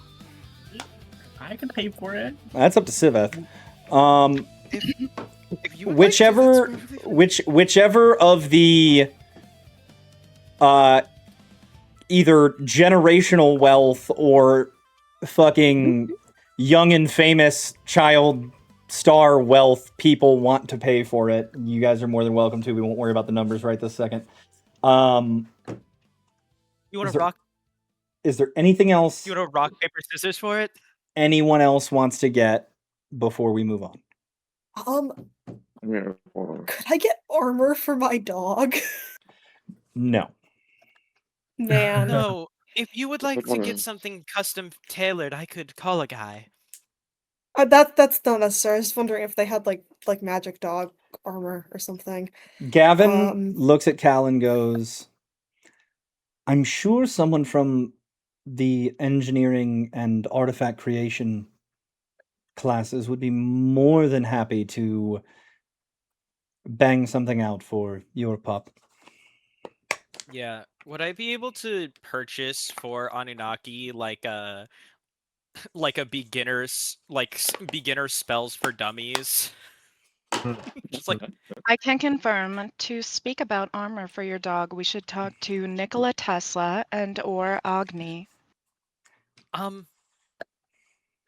That seems a bit of I- below their pay grade. I think we can just go to the students' crafters guilds.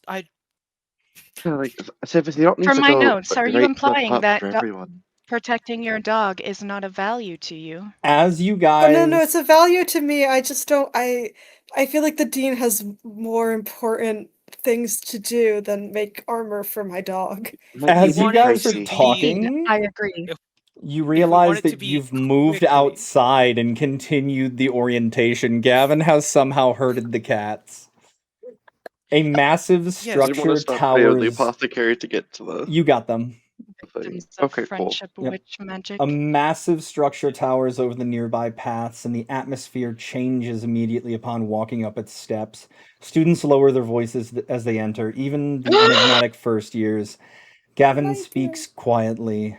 The main Atlas library. Please don't ask how many books are in it. How many books are in it? Nobody knows. It's likely an Is- infinite amount. I tried to count and I stopped after At least Therefore, 10,000. the amount of books that would be in the library would be less than the infinite room available in the library, but however, still both.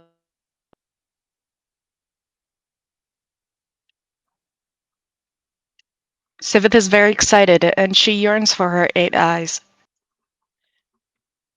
I am also very excited. I'm like looking around. I've already been here. I just love this place. And she will be speaking in a hushed tone. She's gonna be weaving much more than before. Is there anything anyone would like to do in regards to the library? Is there like You said you were already there? I went. Yeah, I went there. Out of character? Yeah, I didn't send the messages that I went. When I like the first 2 days. Like, while I Sivith will was say, doing this. "Indeed, I was also here with Zalos Mavros earlier this week." I'm just gonna looks over at you, concerned. It's like, I don't remember you being there. Gavin does lead Anunnaki over to a shelf. We went to the library together, you don't remember. And he can't read. He pulls a book down and hands it to you, and on the cover it says, "Green magic for the exceedingly green pupil." I'm so green. I'm ready for this. I'm like waving my oar around like really carelessly, like acting like I'm like really good with a quarterstaff. But like I He obviously reaches don't know out what a I'm hand doing. and grabs it and stops you, and he goes, "Naki, we are in a library." Ooh, you're right. Yeah, This I is the think while most this is- stern that anyone has seen Gavin get. Yeah, I think. Yeah, I'm scared. I've never seen this man like Yeah, I think. upset. Sivith approves. A little notification pops up. Yeah, I think like during this, Zalos is also gonna kind of walk over to that section and try to find a book that details like ocean magic or like spells to know if you're gonna go on a water expedition. You're able to find one. Yeah, I'll grab it and then I'll also give it to Anunnaki. Gavin pulls another book as well and hands it to Siveth. He will take it. What is The it co- called? The History of the Cheese Weavers. He will nod in thanks and say, "Indeed, I will use my last remaining slot for taking out a book from the library available to rent this out today. They put a hold on my account." How many books have you checked out? Gavin goes, "There is not a limit to books you can check out. Who told you that?" I'm just assuming the librarians would be like, "No, you can't take all of the books, Sivith." Maybe it was one of the newer student employees at the library, and they were just confused. Oh, were you? Oh, I remember you, Sivith. That I is was good so news. confused because I saw 100 books stacked up at the reception desk. That I is thought good news, someone. for I feel as though we can fit about 333 and a half more books in our dorm room. I Perhaps do want thousands room more to if be we able don't to mind losing move. some airspace. I would So mind only losing three. some airspace. You can do She whatever looks you want slightly with your disappointed, section, but but continues writing her notes. do whatever you want with your section, A but stout- I would like to be able to move. Solid, I only got almost 10. military building is what you pass by next, with several uniformed personnel moving through its lobby. Gavin's voice becomes slightly more professional. "Campus security. If you're lost, injured, being chased, or accidentally opened something, start here." Why are you saying it like it's an ad? Gavin, as per your email, you told us to contact and reach out to you if we were feeling lost, unsafe, confused, and or worried about our new week at Atlas. Are you now telling us that we should instead reach out directly to security? Situation dependent. She doesn't like those. I am always here for you if you need my assistance. However, if it is something campus security would need to be notified of, then I would suggest notifying them as well. Do you have a document I could refer to as what would be worthy of notifying campus security of? He grabs a pamphlet from a rack by the door and hands it to you. It's a flowchart. Yeah, fuck yeah. Doc's gonna have to fucking make that up later. Bullshit. Anyways, Mm-hmm. he continues on, and you guys, it feels almost like you're walking into a different world as you go towards some buildings that you realize are one of the 13 major colleges of the Atlas Institute. The main building of the College of Temporal Studies and Reality Dynamics, the Temporal Studies Annex, stands before you. Oh. The architecture immediately feels strange, nothing dramatic, just subtly wrong. The hallways seem longer than they should be, windows don't quite line up, and several students notice, several don't. Gavin notices who notices, and he says, Temporal Studies. I don't even know what that Interesting. means. Cal, if you would like to give a perception check. He Yeah. will turn to Anunnaki, who said that, and will say, the College of Temporal Studies and Reality Dynamics exists to study how reality behaves when stressed by gods, myths, human action, and time itself. Its graduates do not fix time. They Not recognize great. when fixing it would make things worse. What's Thanks, your dog's bro. name again? Max? Max is up by the door getting head pats and chin scratches. Oh, I'll go try to get him to come back. Oh, he comes trotting back, like immediately Alright. upon you noticing him. Did you make a new friend? He has a note in his mouth. I'll take it and open it. What? Did you find that? It says your name on it, and it has a date and time and room number within the Temporal Studies Annex. Huh. Does it any name? Nope. Yeah. However, Wait, you, what? What is this? What However- is the time, date, and place? it is this evening, rather late in the evening, after all of the other events would be completed. And you notice your uncle walking out of the building.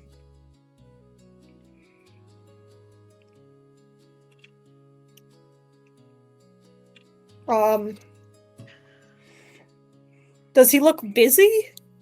Or is he just like strolling around? Very, very nonchalant. But he leaves the Temporal Studies Annex and heads off in another direction. Huh. Is I'll pocket the Sebastian? note.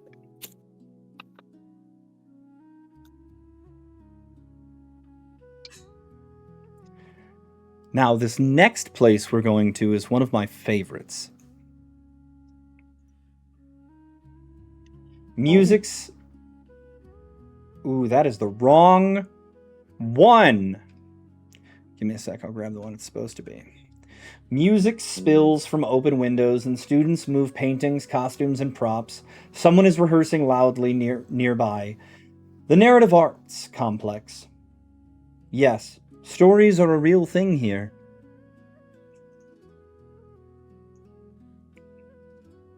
Stories are a real thing here? What does that mean? Well, I guess that explanation wasn't sufficient. He does not elaborate.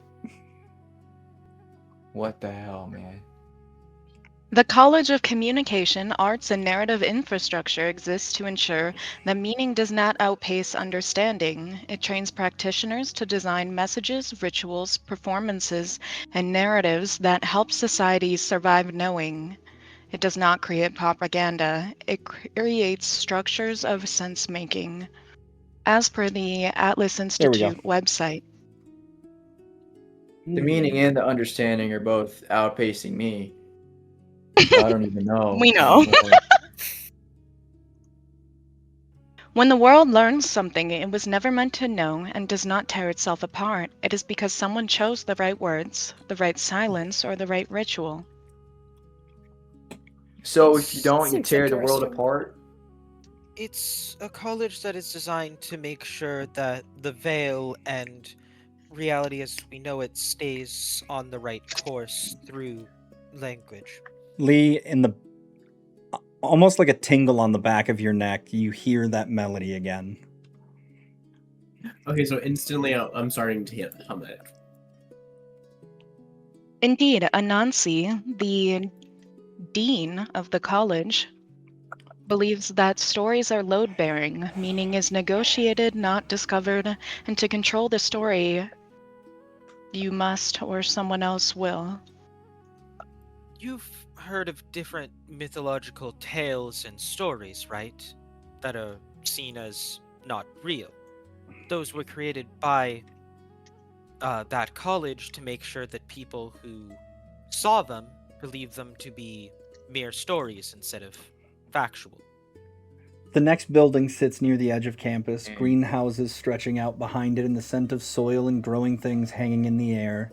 Gavin gestures towards the surrounding landscape and says, "The Environmental Studies Research Center.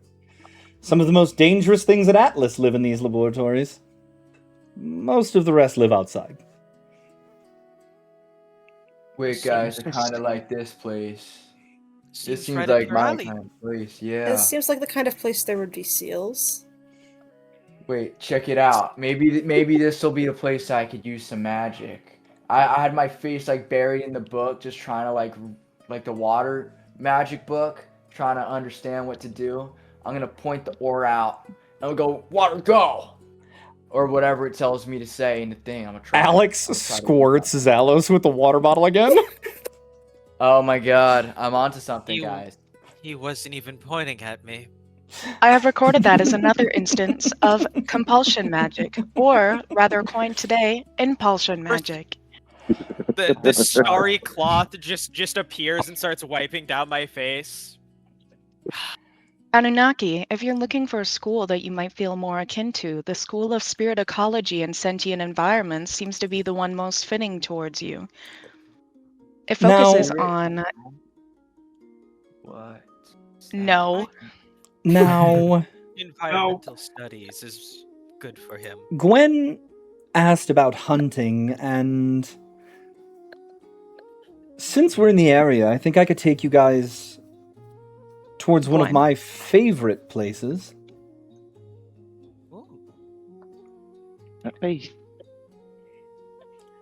The path narrows and the buildings begin to disappear behind trees as the campus noise fades and birdsong replaces conversation.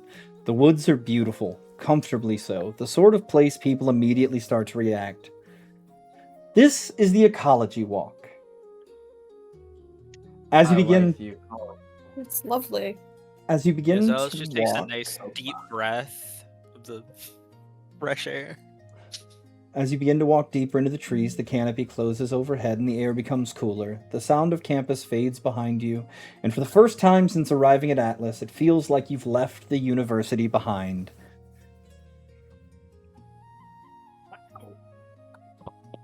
All right. Are we walking this whole walk, guys? I'm down to walk this whole walk. I'm gonna keep reading this book, try to get my water to go. You should probably careful look where not to you're While walking. you're reading. What what if I'm not supposed to look where I'm walking and then I trip and fall and then the water saves me from hitting my head on the floor? Maybe it's I'm by gonna- accident like that. I'm gonna give you another sticker and make it Dex, just so that way you can avoid falling. I mean, there is a river here. think I should like stand in it and try to like meditate or something, and then like the water I around feel me like is gonna now like isn't the lift time off to the try to ground. learn your magic. Indeed, Yes. I feel as though that is an appropriate hypothesis. You should go into the water or under the water and Siveth, see if that helps please, in casting please your stop. Please stop magic. encouraging him. I would suggest trying So the to thoughts, what you conjure, can only see is confusion at you. try to conjure something out of the water. Like I'm like kind of like look at the spell. I'll just like point at like like control or like shape water. Maybe try this one. Wooden Okay. signs mark various habitats while small streams cut through the forest floor. A blue emergency lantern glows atop a black stone post beside the path. As a reminder, this section of campus is maintained jointly by Environmental Interrealm Studies and approximately 17 organizations that refuse to acknowledge one another's authority. He gestures towards the woods. If something offers you food, decline politely. If something asks for your name, decline firmly. If something asks for your social security number, report it immediately. Oh, fun! Any questions Where I before come from we... is Getting rude a- to not take the Classic food. forest pay deals. Any questions before we continue to the observation platform? Sivith puts up her hand. Yes, Siveth? Will we be getting a in-depth list of all 17 environmental societies that help take care of the ecology walk? They're on a plaque out front. They better be.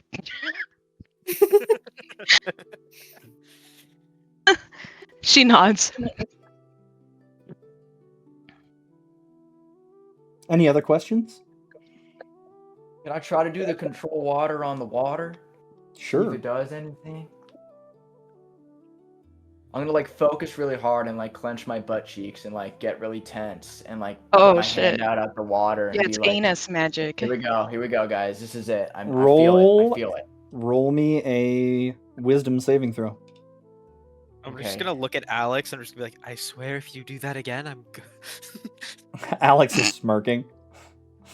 Alex also has to roll a wisdom saving throw to not do it. To not squirt with a water bottle. Wisdom.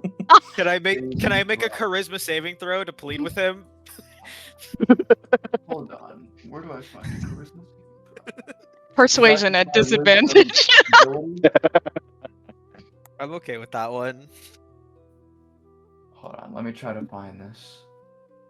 Perhaps. Or is it like a wisdom save? Sorry, guys. I don't know about. I don't know where this stuff is located. So if you the open your main sheet, you see your column of different skill Aha! checks, top Yes, check to this out. top right of it. Booyakasha. the cog. Oh. Oh, 11. You're not sure if it's you that does it or if there's something else in the water, but water jumps out and splashes you, Uzi. Whoa! Did you guys see that? Yes, Sivith that was That I was splat. something. I got so wet. I got myself so wet. indeed. I both saw it and put it into memory silk and attached it to your file as your first time using water magic. Okay, wait. I'm gonna try to hit Zalos with it. I'll try again. you do that. Please don't. Sivith Does it work? steps out of the way of the line between Alexandros and Zalos.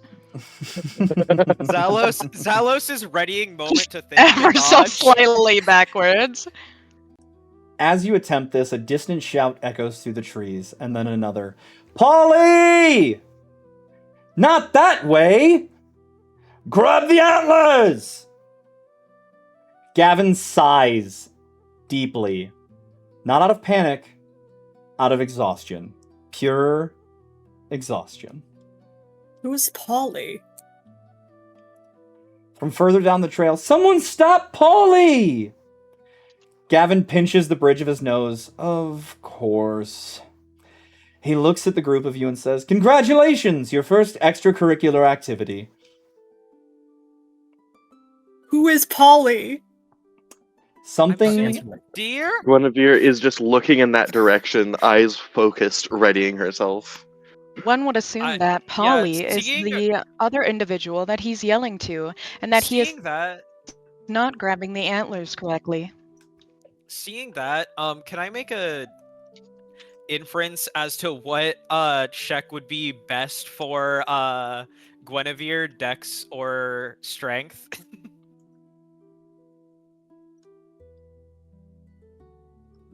Based on what they're trying, based on what I'm assuming they're gonna do. Sure. Just insight. Sure.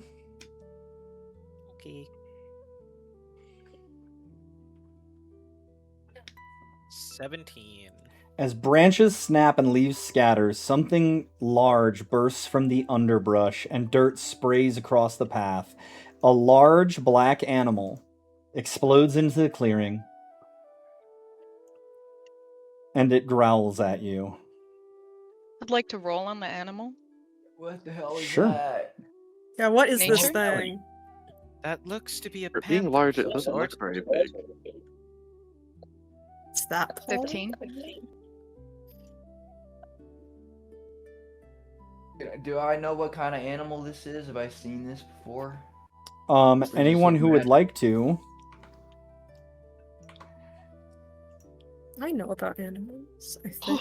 Oh, that's I'm not assuming what I this meant to isn't do. Aberration Celestial Fey Fiend, or sorry, Ooh. Aberration Celestial I Fiend don't know what Monstrosity or that is. Undead. Let's see if I know what this Is this nature or animal handling? Whatever nature, you you guys wanna would like learn to about it? roll. Animal I'll handling, probably, if roll- you'd like to persuade it. I just want to know what he is.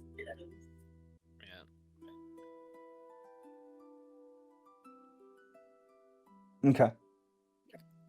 Lee, are you gonna roll anything? Hold on, just let my computer load. Should I add guidance to my nat 1? So while waiting on his roll, Siveth, you see what appears to be a large boar. Zalos, you see a wolf. Anunnaki, Ooh.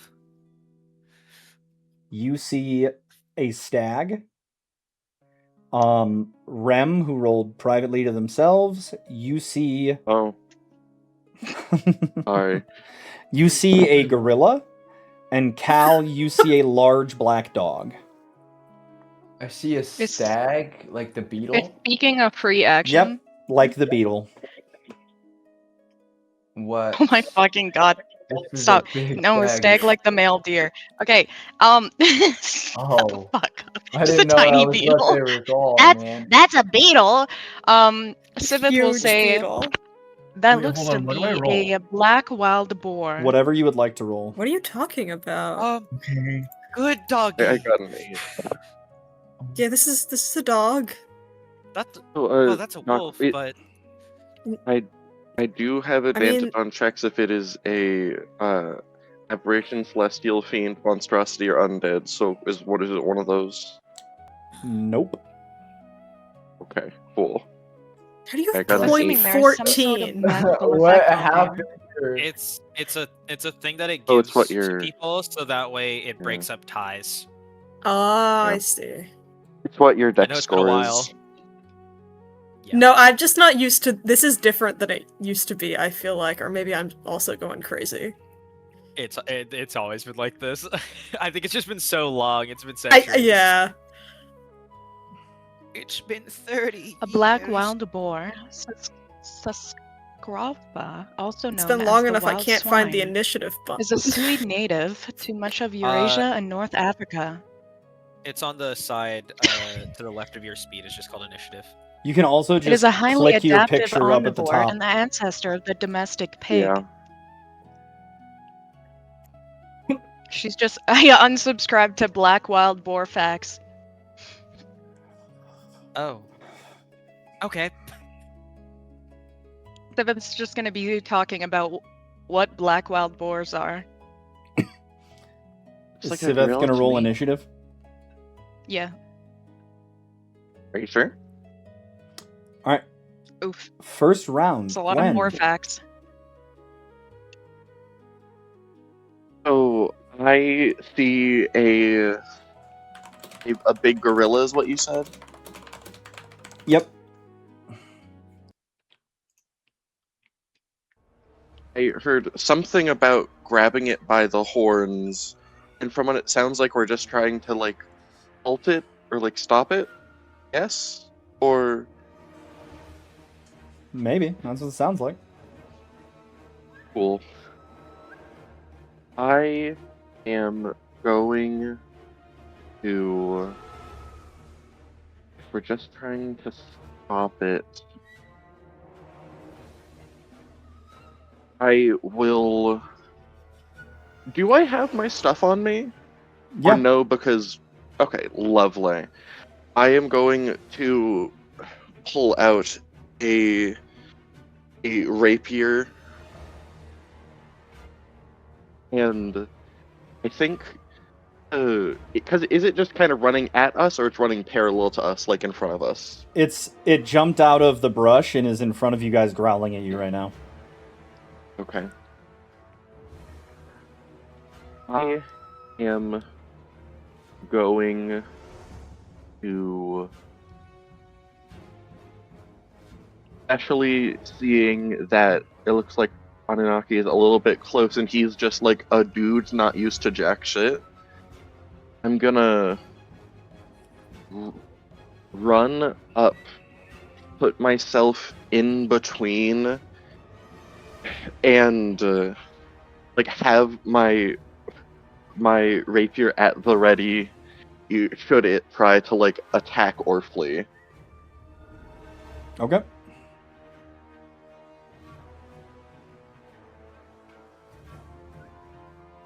And that will be my turn.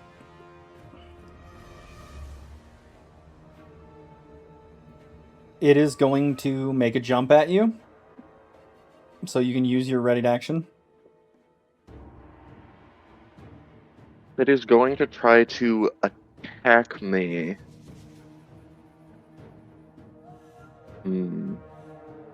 Okay, you already... What the hell? There we go. If it's gonna try to attack me, would it be okay to like try to do my parry, which would require it to hit me first? Is that a action or is that a reaction? A reaction. You Is have Gavin a entering ready to combat as well? action, so you can choose to either use your ready to action or use your reaction. Yeah. I think I'll use my reaction. Okay. That's more beneficial, I think, given what I can do.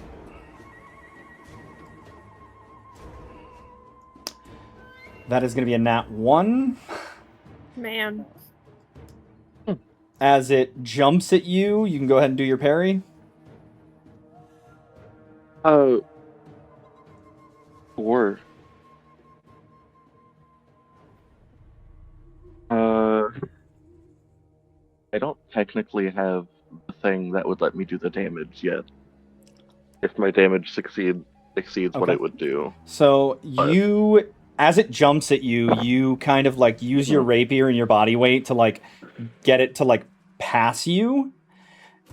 And it springs off of the sign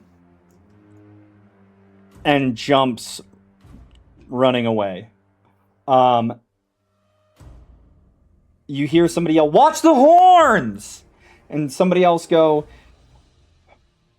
"It shouldn't be able to jump that far," as it jumps across the stream. And the first person who said, "Watch the horns," goes, "It always could jump that far. What do you mean?"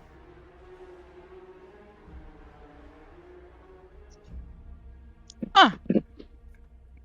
Looks awfully strange for a gorilla. Zalos? Is Gavin with us? Gavin's there. He's just like eating cheese, watching. Gavin, is it okay for me to use magic on this creature? You can do whatever you like. All right then. Let's see. I can't use that spell, so it'll only make it farther away. Yeah.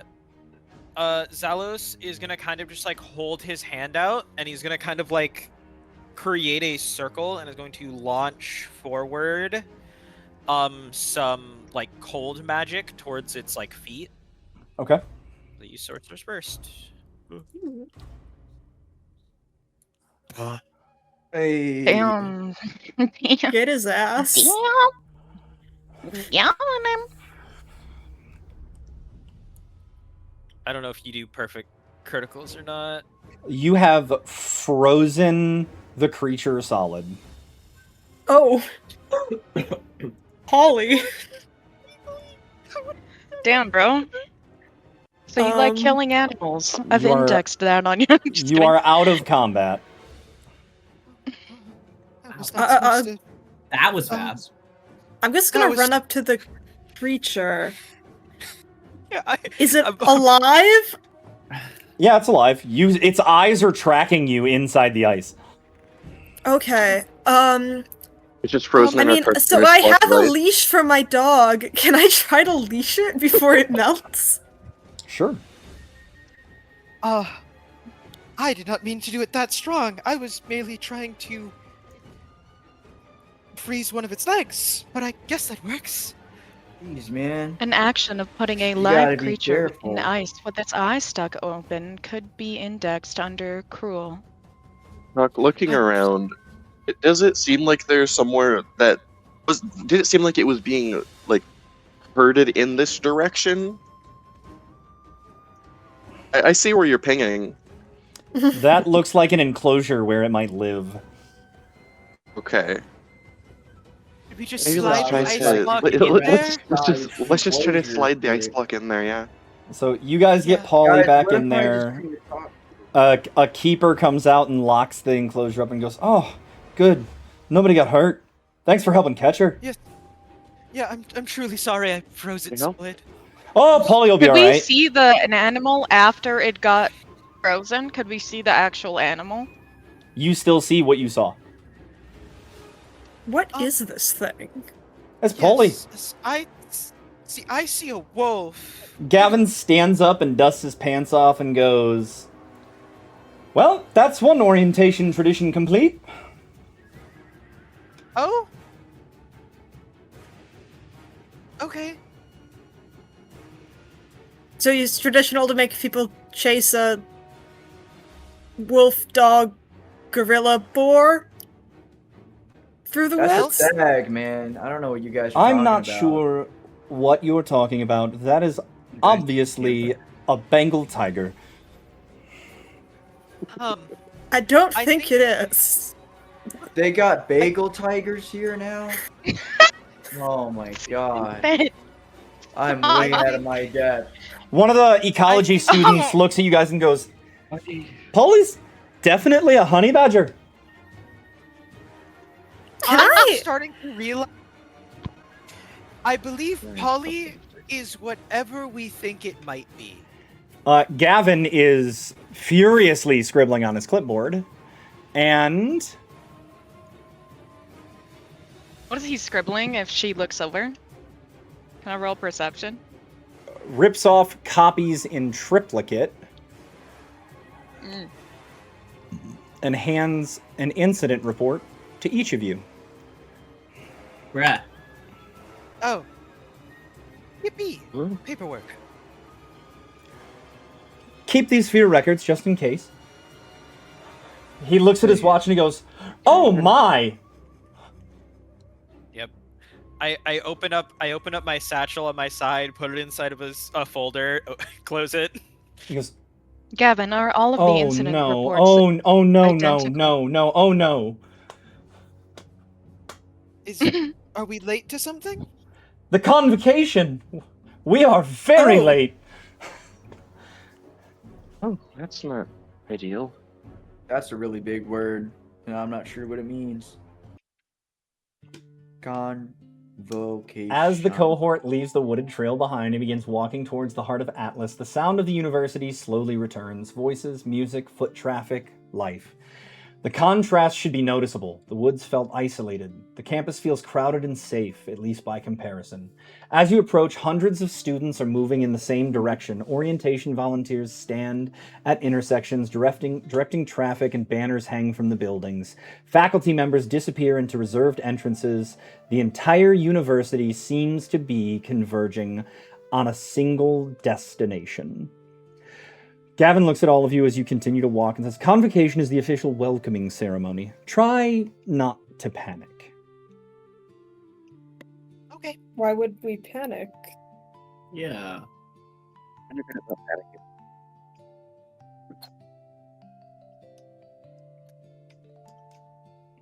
It's fine.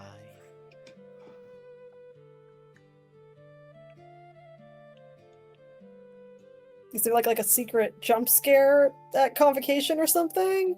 You shouldn't be particularly worried unless President Scathhatch looks directly at you. And then panic a little. Okay. Yes, she's quite intimidating. The building dominates the surrounding plazas. Students stream through the massive doors beneath banners bearing the Atlas crest. Upperclassmen and faculty guide incoming cohorts toward reserved seating section. Gavin points, yes, there, 27F.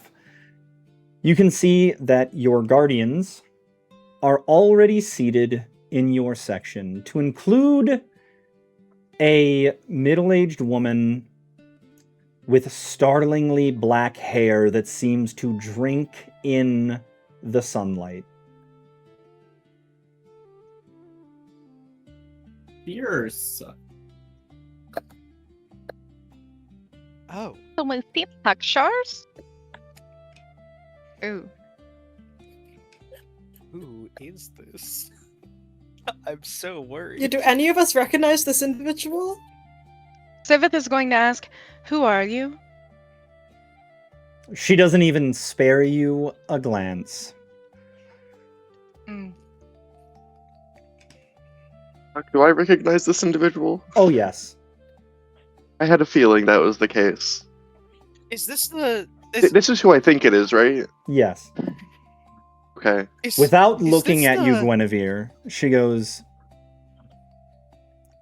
well, normally I would sit up with the rest of the department heads. I felt it was appropriate that I take a seat with you, seeing as your parents are not available, in order to be present for your convocation. Does this person Thank look you. similar to the person I this is an saw honor. in my Oh yeah, Zalos, you're shitting your pants right now. my head I start developing another migraine. Just You sit at the furthest point away from her possible while still being in the 27F section. Your parents are also, actually your parents aren't. Your like manservant or butler or whatever, who looks very much like Alfred from Batman, is sitting there. Ah yes, young master. I've saved you a seat.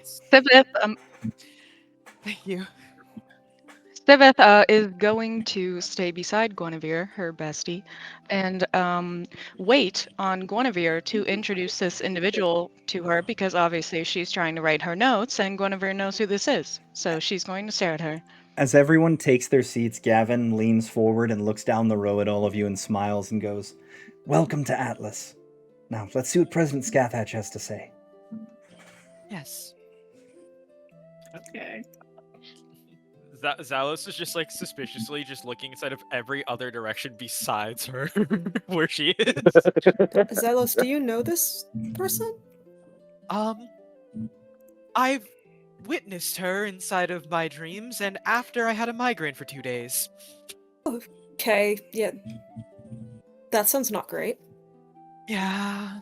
Guinevere is trying her best to look stoic, but is definitely looking a bit starstruck.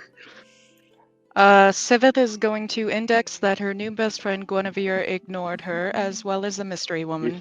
Very depressing. This conversation I guess was Doc, unsuccessful. what would I know is like the like formal way that one would refer to her? I would, yeah. You feel that for you, the appropriate, like, way to refer to her would be like Milady or something like that. She is the ruler of the court of Fae that you were raised in. So she's essentially like your queen. Yep. As you guys are all getting settled into your seats, President Scathhatch, who I showed an image of on the screen, takes the stage and stands at the podium. Students, Mommy. welcome to Atlas. Many of you spent years trying to reach this place. Some of you crossed oceans, some crossed worlds, a few crossed boundaries that should not have been crossed at all. Regardless of the path that brought you here, you have arrived. You belong here. Most institutions exist to prepare people for careers. Atlas exists to prepare you for decisions. The moments that shape a life, a community, or a world rarely arrive with certainty attached to them. They arrive incomplete, confusing, often frightening. When that moment comes, knowledge alone is not enough. What matters is judgment, discipline, character, the willingness to accept responsibility for what happens next. That is what we teach. You will learn remarkable things here. You will encounter histories that should be impossible, ideas that challenge you, people who change you. Some lessons will inspire you, and others will frustrate you. A few will even humble you. Good. An education that never challenges you is not an education. You will fail. This is not a warning, it is a certainty. Every person worth admiring has failed. The difference is that they learned from it. Failure reveals your limits. Character is deciding what to do once you find them. Many of you arrived wondering whether you are capable of what Atlas expects from you. You are asking the wrong question. The question is not whether you are ready. The question is whether you are willing to grow. No one arrives here finished. That is why you are here. There will come a day when each of you faces a choice that matters, a choice no one else can make for you, a choice whose consequences cannot be avoided. When that day arrives, I hope you remember what this institution exists to teach. Think clearly, act deliberately, accept responsibility, and do not surrender your judgment to fear. The world does not need more people who are certain. It needs people who are capable, people willing to learn, willing to endure, and willing to stand firm when standing firm matters. I believe those people are sitting here before me now. Welcome to Atlas. Your education begins today. As Scathach finishes, the hall remains silent for several moments, and then applause begins. Slowly at first, then spreading throughout the room. Thousands of students rise to their feet, and faculty members join them. The sound fills the chamber. Sivith will rise to her feet if Guinevere does. I will rise with everyone Yeah. else. As you heard me speak, she said it takes poop. It was funny. All right. I'm And this guy. just looking at Anunnaki just glare. That's what she said. I said people, but she said poop. It's funny. Stand up. poop. Oh yeah, no, I'll stand up. What do? I like clap? So, Anunnaki, Yeah. roll a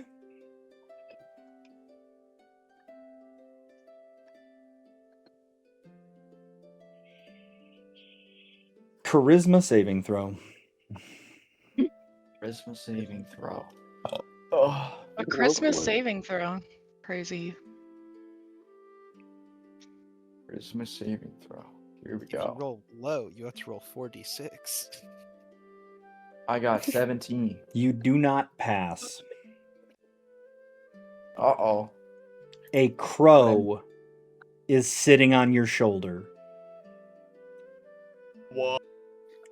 Do I? Is everyone still like clapping The or whatever? black-haired woman who had not even spared a look to anyone else in your cohort aside from Guinevere, has turned and is staring at you. Is this your bird? You feel its talons dig into your shoulder, and in your mind you hear, "If I ever hear you speak disrespectfully of the president of this institution again, the least of your worries will be deciding if any of this is real." Okay, I'm sorry. You take 3 piercing damage from the talons as the bird takes off and lands back on her shoulder. That was mad disrespectful. Do any of us notice that happened? Yeah. You didn't hear anything. You just Mm-hmm. see her look at him. It all happens like in the span of a heartbeat. And just how does Anunnaki look now?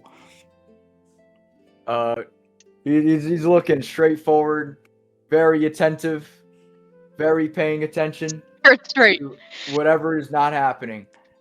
You hear your grandfather continue chuckling weeping. next to you.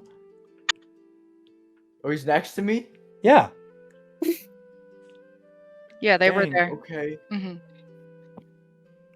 Sivith will continue weaving and will stand beside her bestie.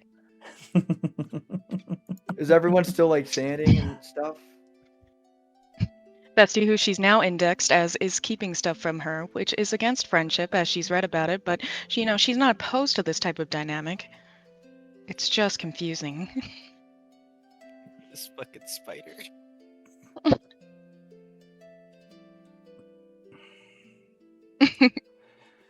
It's not that she's opposed to it, it's just that she's confused, because it contradicts friendship versus being an enemy or someone you don't know.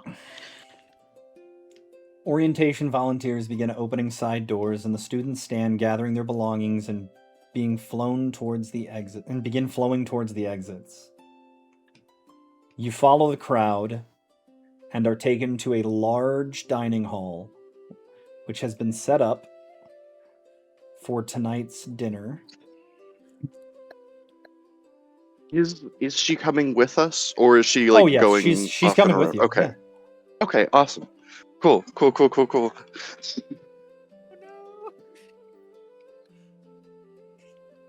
I'm This is going to continue looking at Guinevere, waiting to see if she's still deciding.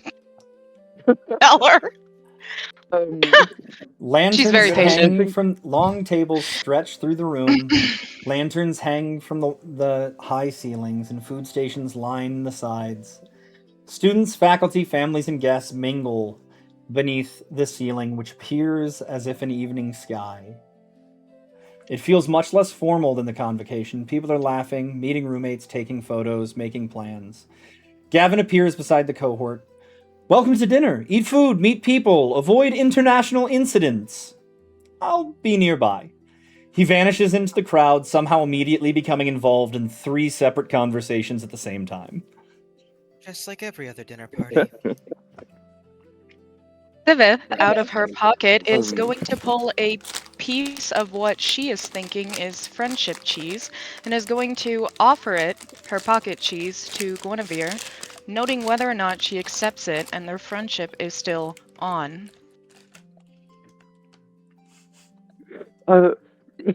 She stares at you. We'll accept the cheese. She will say, She seems to note something in her web and nods before turning away to look at the rest of the room. Apologies, This- this is This is the single this is thing Lady keeping her Morgan. together. Okay? If you ever say no to that fucking cheese. No, I'm just kidding. Sorry, what were you saying? That sounded important. Please repeat. Apologies, Sivith. This is Lady Morgan. 1 second. Oh, that's who that was. The department head of crisis response and incident management. Yes. That is correct.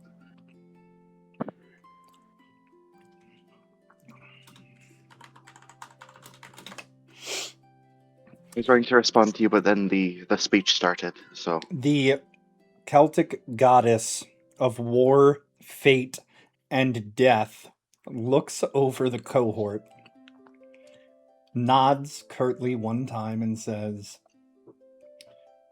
"It is a pleasure to meet the cohort members of my progeny. I expect great things from all of you. Do not disappoint me." Guinevere will do like a bow. Siveth Like puts I up her think she hand. starts the curse. She's like, "Oh, I don't have a Siveth skirt. puts up There's a her hand. bow." Like, Yeah, Zalos does a very formal bow. Siveth puts up her hand to the Morgan. She just stares at your hand. Siveth stares back. what are you doing? Zalos, still in his bow, just kind of like looks up, and then in horror, just Everyone is just paused. Yeah, Cal is like trying to like. She read the books. She blend knows she's supposed to raise her into the hand when a table. department head is speaking, okay? To speak back at them, so she keeps her hand raised, and she does not speak. She stares at her. Do you have a question, Spytar? Correct. Speak. Will we be getting a list of what would result in you being disappointed and the metrics defined by such? No. How is one supposed to tell when they've met that metric?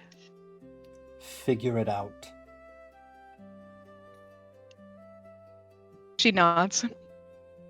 Zalos is like now just sweating bullets, just Zalos is like, fuck! fuck. Siveth You're about glances to at leave, Zalos, why'd you and say in so? her notes, notes that perhaps Zalos has disappointed her since he looks as what humans would describe as very disconcerted. Zalos is just like looking at Guinevere. Is that the definition of disappointment versus not disappointment? Is Guinevere like- to it's like- Zalos? Is that the metric? Lee. It's like I'm looking at Guinevere, looking back at the spider, just in her monologue, just Guys- she's going to die here. Guys, I'm so in love with the Morrigan. She's so hot. I hope she Lee. kills me. Mr. Parker Johnson, you and the Morrigan make eye contact, and she cocks her head slightly, very bird-like. She listens I- to your music. I make a big sound effect. Oh. As she looks at me, I just wave at her. If you'd like to insight check that look, you're more than welcome to, but it only lasts for a moment. You're almost like unsure whether or not it actually happened, and she takes a seat I'm at the inciting table and that. starts to eat. Wait, this was the lady that got the crow on my shoulder. Yes. Yes. I raised my hand. No, she's already left. Thank God. Yes, Mr. Medanza. Did you say you're a god? I have been worshipped as such in the past. You've been worshipped as such? What does that mean? I thought God's just kind of. Your grandfather God. cuffs you upside the back of the head. Oh, Zalos just like looking at you, just like, oh god, he's gonna die. Yeah. He goes, how about you put some food in your mouth before you cause more problems, huh? I'm sorry. I was just I'm asking. gonna kind of like grab Anunnaki by the hand and kind of just like bring him over to the food. Let's get some food and eat. You're Guinevere starving, kind of like right? staring at Anunnaki. Siveth, I don't know what I did wrong. I was just asking. Anunnaki, watch you're rather than starving, comment. right? Let's get some food. Anunnaki, do give me a perception check though. Perception check. Anunnaki, you're starving, right? We're gonna go starve him. We're gonna go have some Sorry, who's food giving you- now. We're gonna And go walk eat away food from away here. from I love here. that. 17. All right, so I will tell you what you get from that after I finish the insight check from Lee. Lee, the look in her eyes Yeah. was like it was a split second, but you feel like you saw a look of surprise, recognition, and then back to just her normal stoicness. Okay. Anunnaki, you swear on your life that as you're walking away to go sit down and eat with Zalos and your grandfather, you hear the Morrigan whisper under her breath, "I fucking love warships."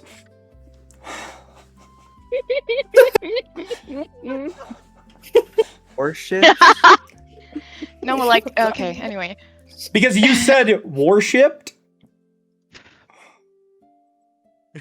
I like warships You're like- too. I like any kind of ship. He like mumbles it back. I like warships. Deep in your heart of hearts, you're like, I fuck with her. She likes boats too. We like boats. Yes, that's really nice that you like warships. I feel like you might have upset a goddess. I don't As know why. she Why did I upset her? I was gonna compliment her bird too. Um, It really dug into my arm, dude. Look. I like show you my arm. Like that thing dug in there. There are no It was marks. crazy. there. What What the are you hell, talking dude? about? I felt like digging in my arm. I think she was mad at me. Yeah. Yes. Oh, you still interrupted- feel like the claws are in your shoulder, but there are no marks, as if nothing was ever present on you. Oh my god. You did interrupt the speech of the president of this college, who even another goddess deems her to be more of a leader. I thought the So- speech was finished. What? Is the speech as not the finished? Morgan Or- walks. Oh, sorry. Please continue. is the speech Are you not guys still? finished Are you when still floundering when I over made there? my funny comment? It was, however, when we stood up, we were having a moment of silence, and you blurted out something. Oh, I thought we were clapping or something. I wasn't. I was kind of focused on my book a little bit. Your why, grandfather pats you on the shoulder and goes, "It's good to see that you will have friends that make sure you're taken care of and don't let you get into too much trouble, eh?" I guess so. That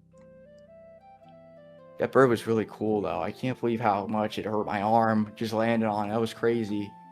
I tried to tell you there If are you- some things way more dangerous than you think there are.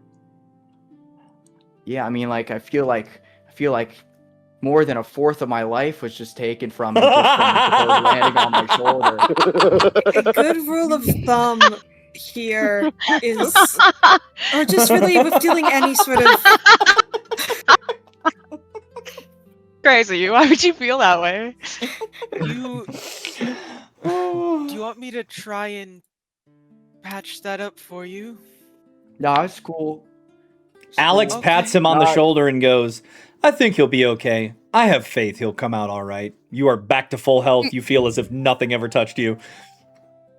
Okay, geez, should I apologize to the lady? Add Give her that some to my food or my something? growing list of Alex situations. Alex I is the think- cleric. He's the healer. What do you want from him? I don't know. Yeah, He just has a suspicious Healing. vibe. He's healing. Listen. I think you should wait a bit to apologize, at least after we eat. Now let's go get some food. Okay, Gwen will just warn them as they're kind going of full to get off the food. cheese Just I like, had earlier. I wouldn't recommend talking to her You're right going now. to Yeah. eat something. Stiveth Okay. is going to speak to Guinevere as they are walking up together and say, I chose not to explain the term of God or worshipped because it seems as though your progenitor prefers a more introverted or reserved form of communication with less talking. Would that be a correct Hey, assumption? Doc, would I know if that's correct? She's more Probably of- not, because that's like more meek descriptions She's a that I chose to be funny. yeah, you know that she's a woman of action, not so much words. It's less. She cares less about if you worship her and more like what you actively do.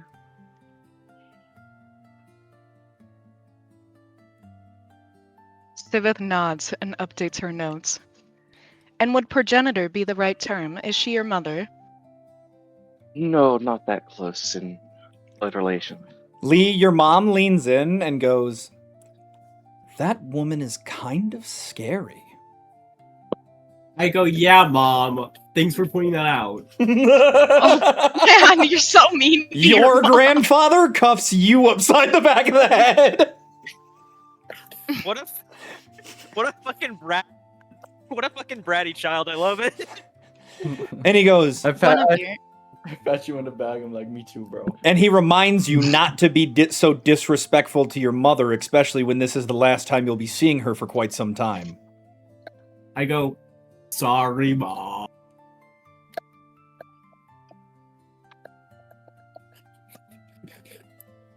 Guinevere's gonna look over to Sivith and just be like, "You did hear her say that she was here because my parents weren't able to be here, right? It's like she's not my mother."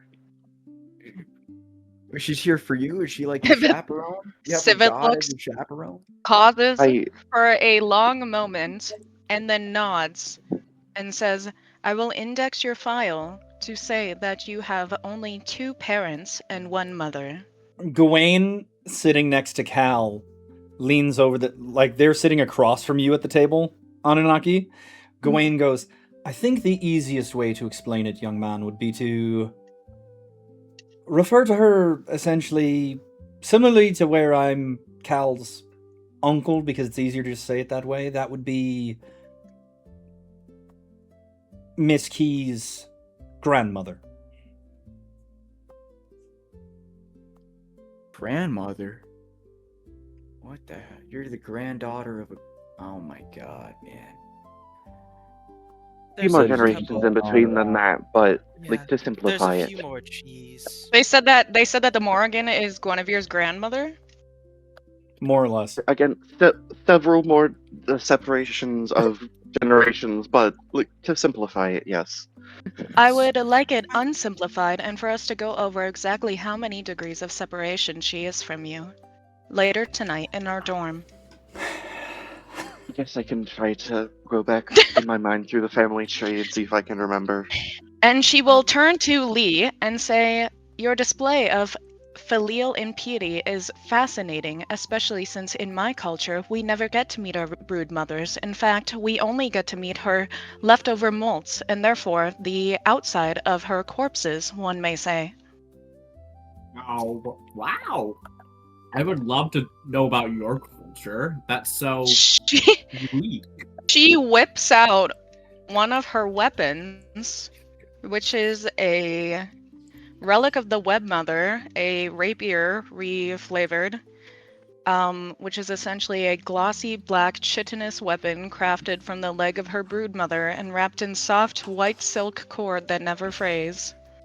Aw, so cute. She holds it to you, not to give it to you, but for you to look at. So This is instantly, my I'm picking mother's that leg. up. I'm picking it up. I'm not gnawing at it, but like I am almost like I'm holding it super close to my mouth.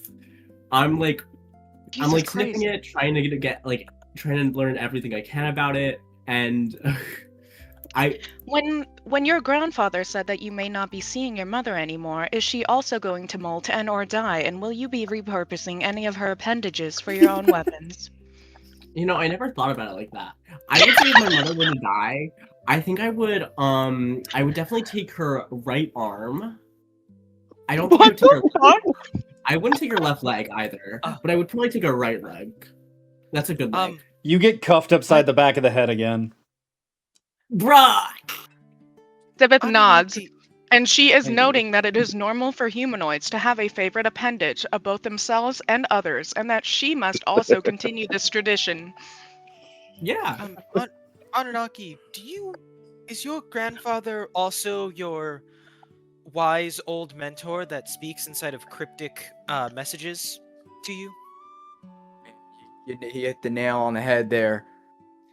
Yes, mine is my Uncle Osto. Does he also speak inside of Otso. metaphors that when you... Otso. Does he also speak inside of metaphors that he does not elaborate on? Oh yeah. Big time right there. So it seems it's not just inside of Magic Society.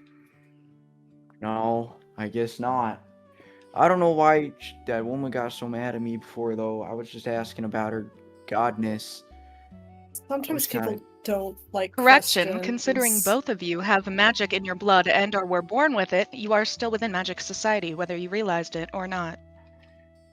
Thank you. I was sorry. I didn't Do mean not. to belittle You are welcome.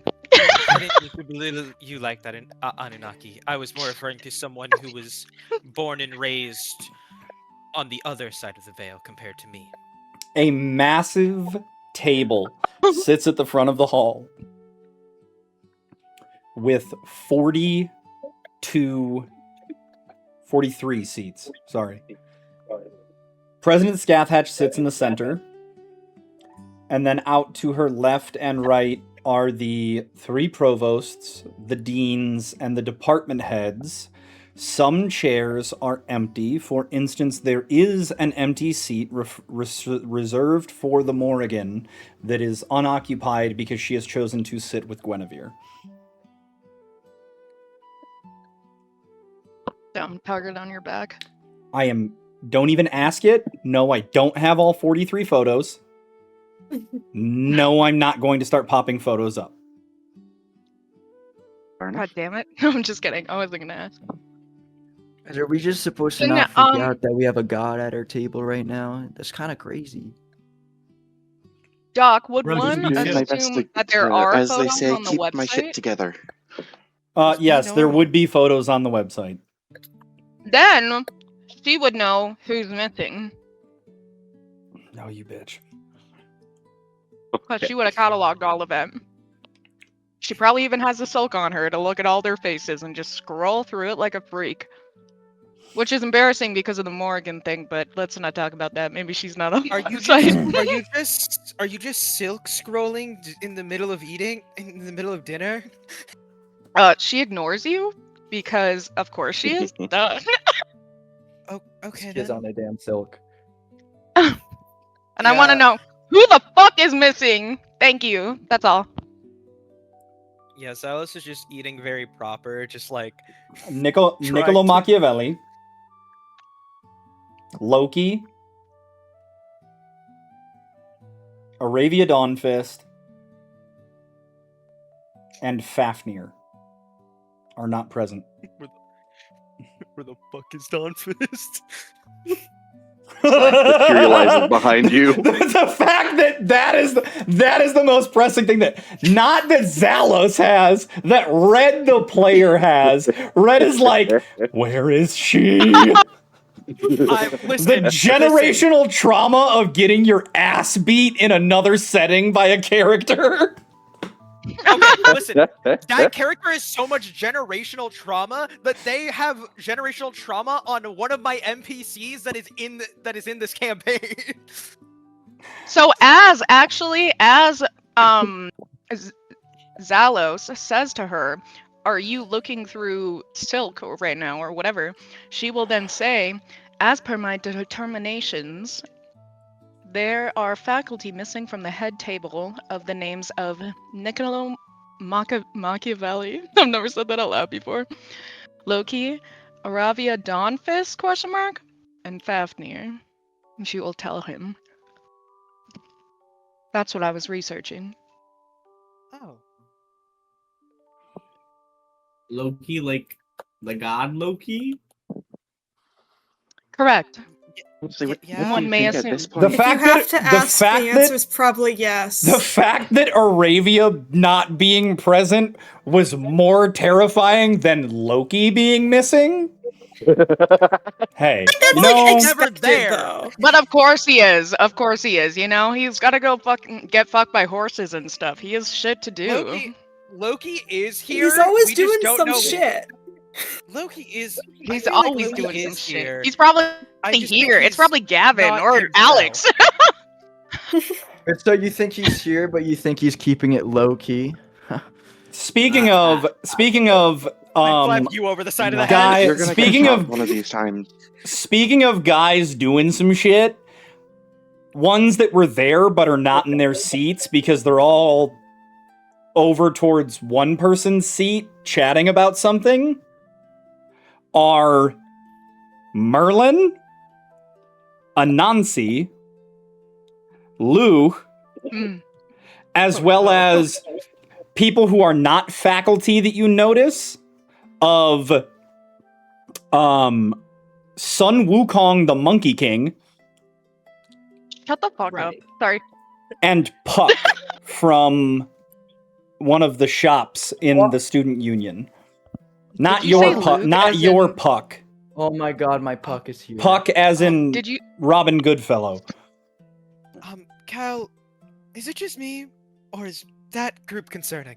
From No, what that's I a know lot about- of. That's a lot a of lot of very important people That's a lot of and tricksters. very strange.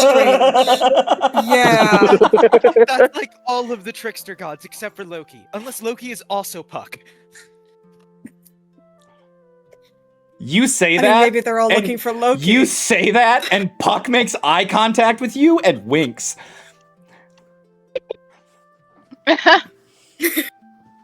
Moment to think, just I. Moment to think, looks around the venue. Is there a bomb?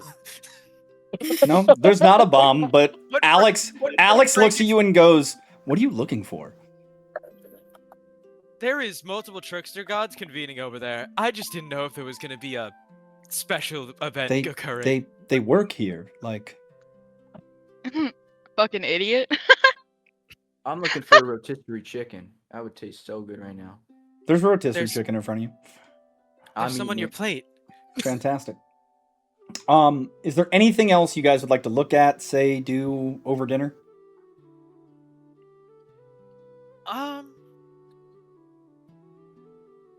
So, Gavin, after this dinner, we're free to just mingle with ourselves and go around looking at everything else on our own, correct? Oh no, there's one other event for the evening. Okay. When am I gonna learn how to do stuff? Probably when Just to classes start. Classes start next Monday. Next Monday. Okay. So eventually the mood begins to shift as the sun lowers and families begin to say their goodbyes. Gawain, standing next to the table, Gawain straightens Cal's collar, looks him over, and goes, You'll do fine. Remember who you are. And remember He who owns you're that not. accordion flipper. Nods once, and then departs after giving Gavin a hug. Tavita looks at Naki, places a hand on your shoulder, and says, The ocean is larger than any island, and that is why we learn to sail. And he gives you a big hug.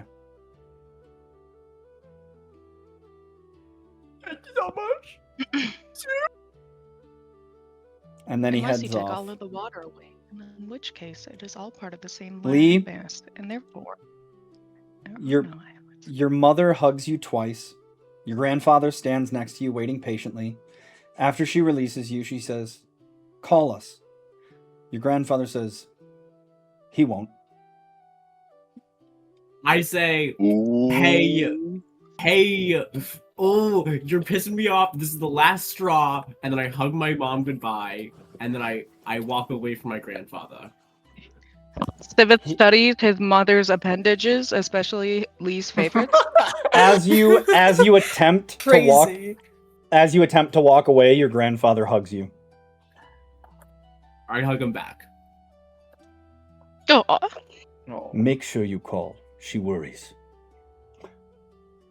I say, yeah, I will. Gwen, the Morrigan, looks at you, nods curtly, and says, I believe I have duties I must attend to. Thank you very much for accompanying me. Of course.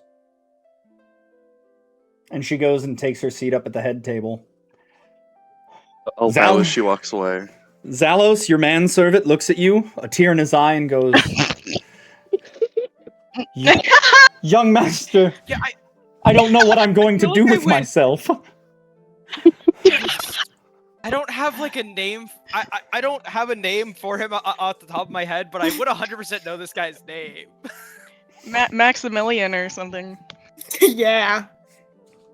The same name as my dog.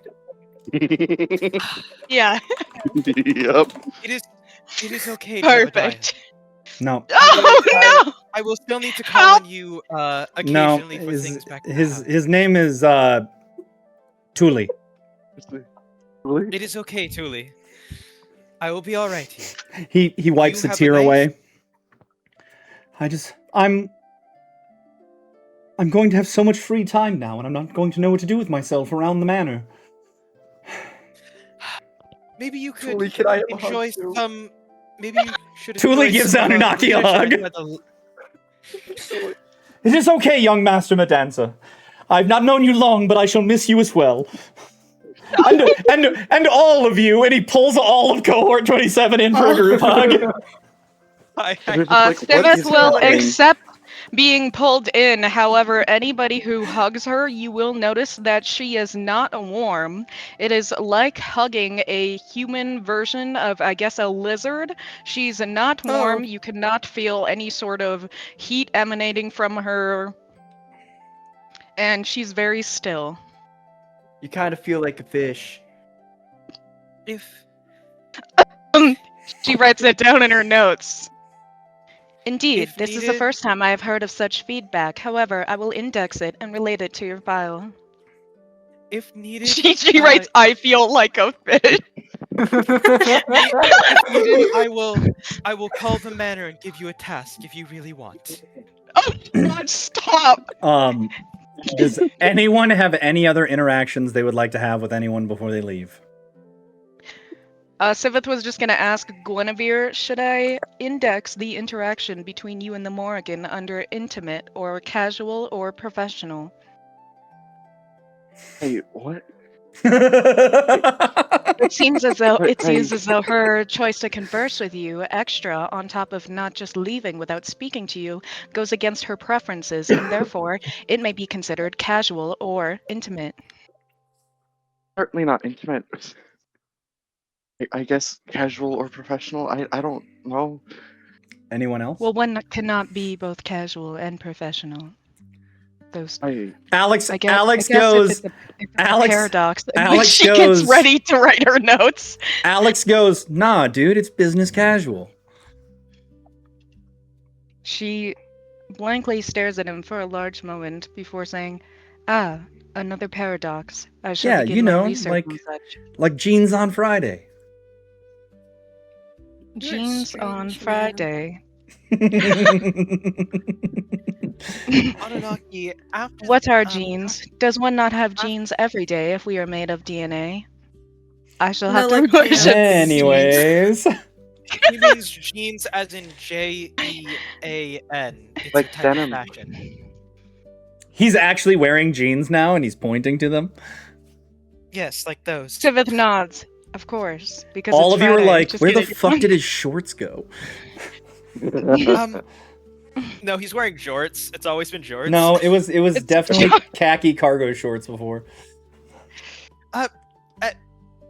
Now it's Yeah, cut off you're wearing jorts, jeans. so like he has the unzipped part. Does like, anyone with leg warmers? family that was present have anything else they would like to say or do with their family before they leave?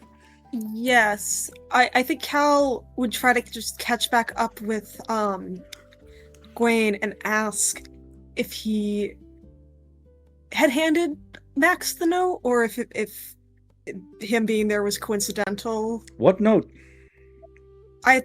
When we were on the tour earlier, and I'll pull it out of my pocket.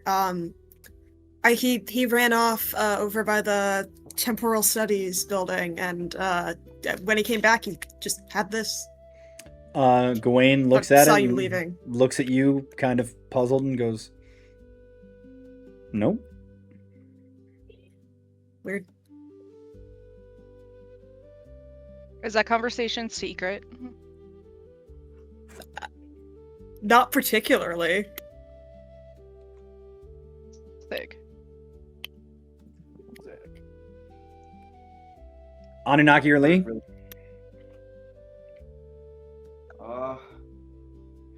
Yeah, I guess I'll go up to Gramps. Hey, Gramps. Hmm. Oh, Gramps, I'm gonna miss you so much. I don't know what I'm gonna do. Get it together. You're gonna get made fun of by your new friends. Hurt my shoulder a lot. But it doesn't hurt no more.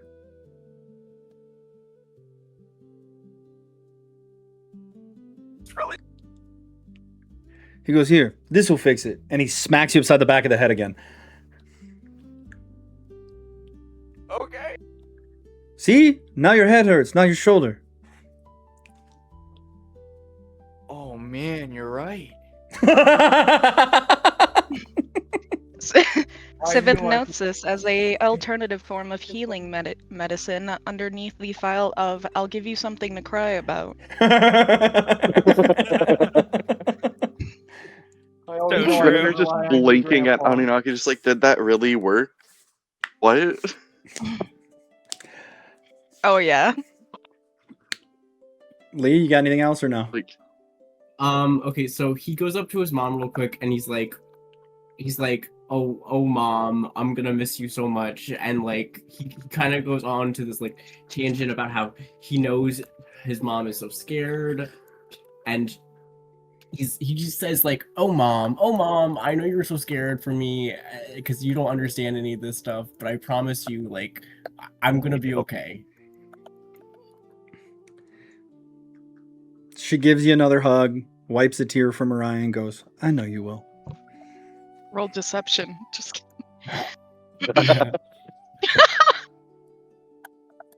And I got a nat 20 on my deception. And with that, all of the family members leave. You notice that the table at the front of the hall has been replaced by a small stage, and standing on it is a middle-aged man.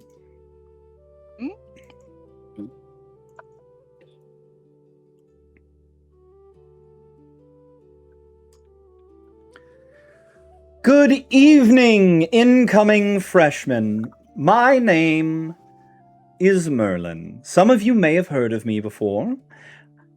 I am the Dean of the College of Temporal Studies and Reality Dynamics, and I will be this year's faculty representative for our traditional lantern walk. As he says this, orientation volunteers come through the hallway giving everyone small lanterns. He goes, and the student leader chosen for this year's lantern walk leader, he reaches into a wizard's hat and pulls out a slip of paper and goes, Tony Pizza! And just looks around expectingly. Is there a Tony Pizza? What? I'm Tony Pizza. Does Siveth actually do No, you're that? not. No. Character things of us. It's my real character. Sivith was just a joke. My real character is Tony Next, Pizza. next to the Bring stage, out Tony Pizza. Merlin rolls his eyes, and next to the stage, you see the group of tricksters all cackling. That's what they were doing. Fucking idiot.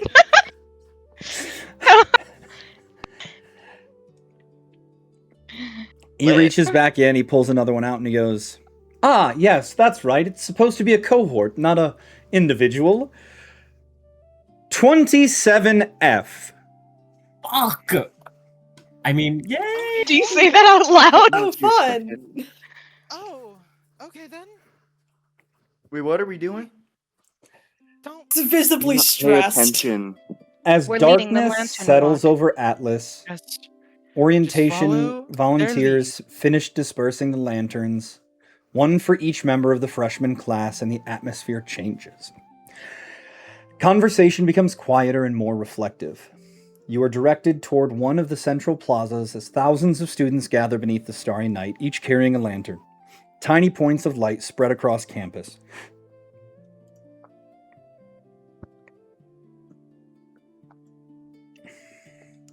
The faculty are present, watching but not speaking. Gavin appears once more, holding a lantern of his own, and says, "Last thing tonight.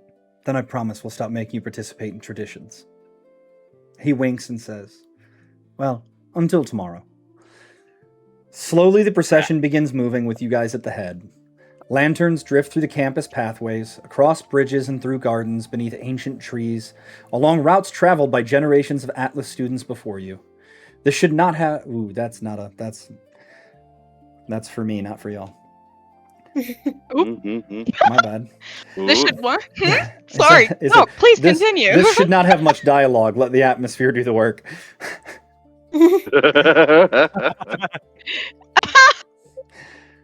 The procession eventually reaches a hillside. One by one, the students place their lanterns among thousands of others already waiting. Light spreads across the darkness, and a moment of silence. No speeches, no announcements, just lanterns.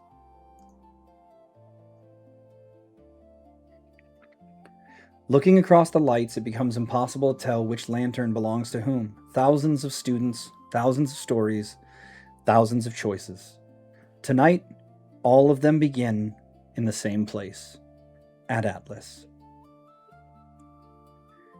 And somewhere beyond the lights, in the dark woods at the edge of campus, something remembers being forgotten. And that is where we will conclude this week's session. Thank you all for joining us for episode 1 of Atlas, freshman year. Yippee! What do you guys think? Something remembers being forgotten? Anybody got anything to say to the audience before I stop recording? Let me fuck with that shit. You and the stars. Okay. Comment down below who's gonna die first. And you can't say Anunnaki. Yeah, that's not Yeah, allowed. they that's, Anunnaki. yeah, that's too Please, obvious. please be me Sorry. in real life.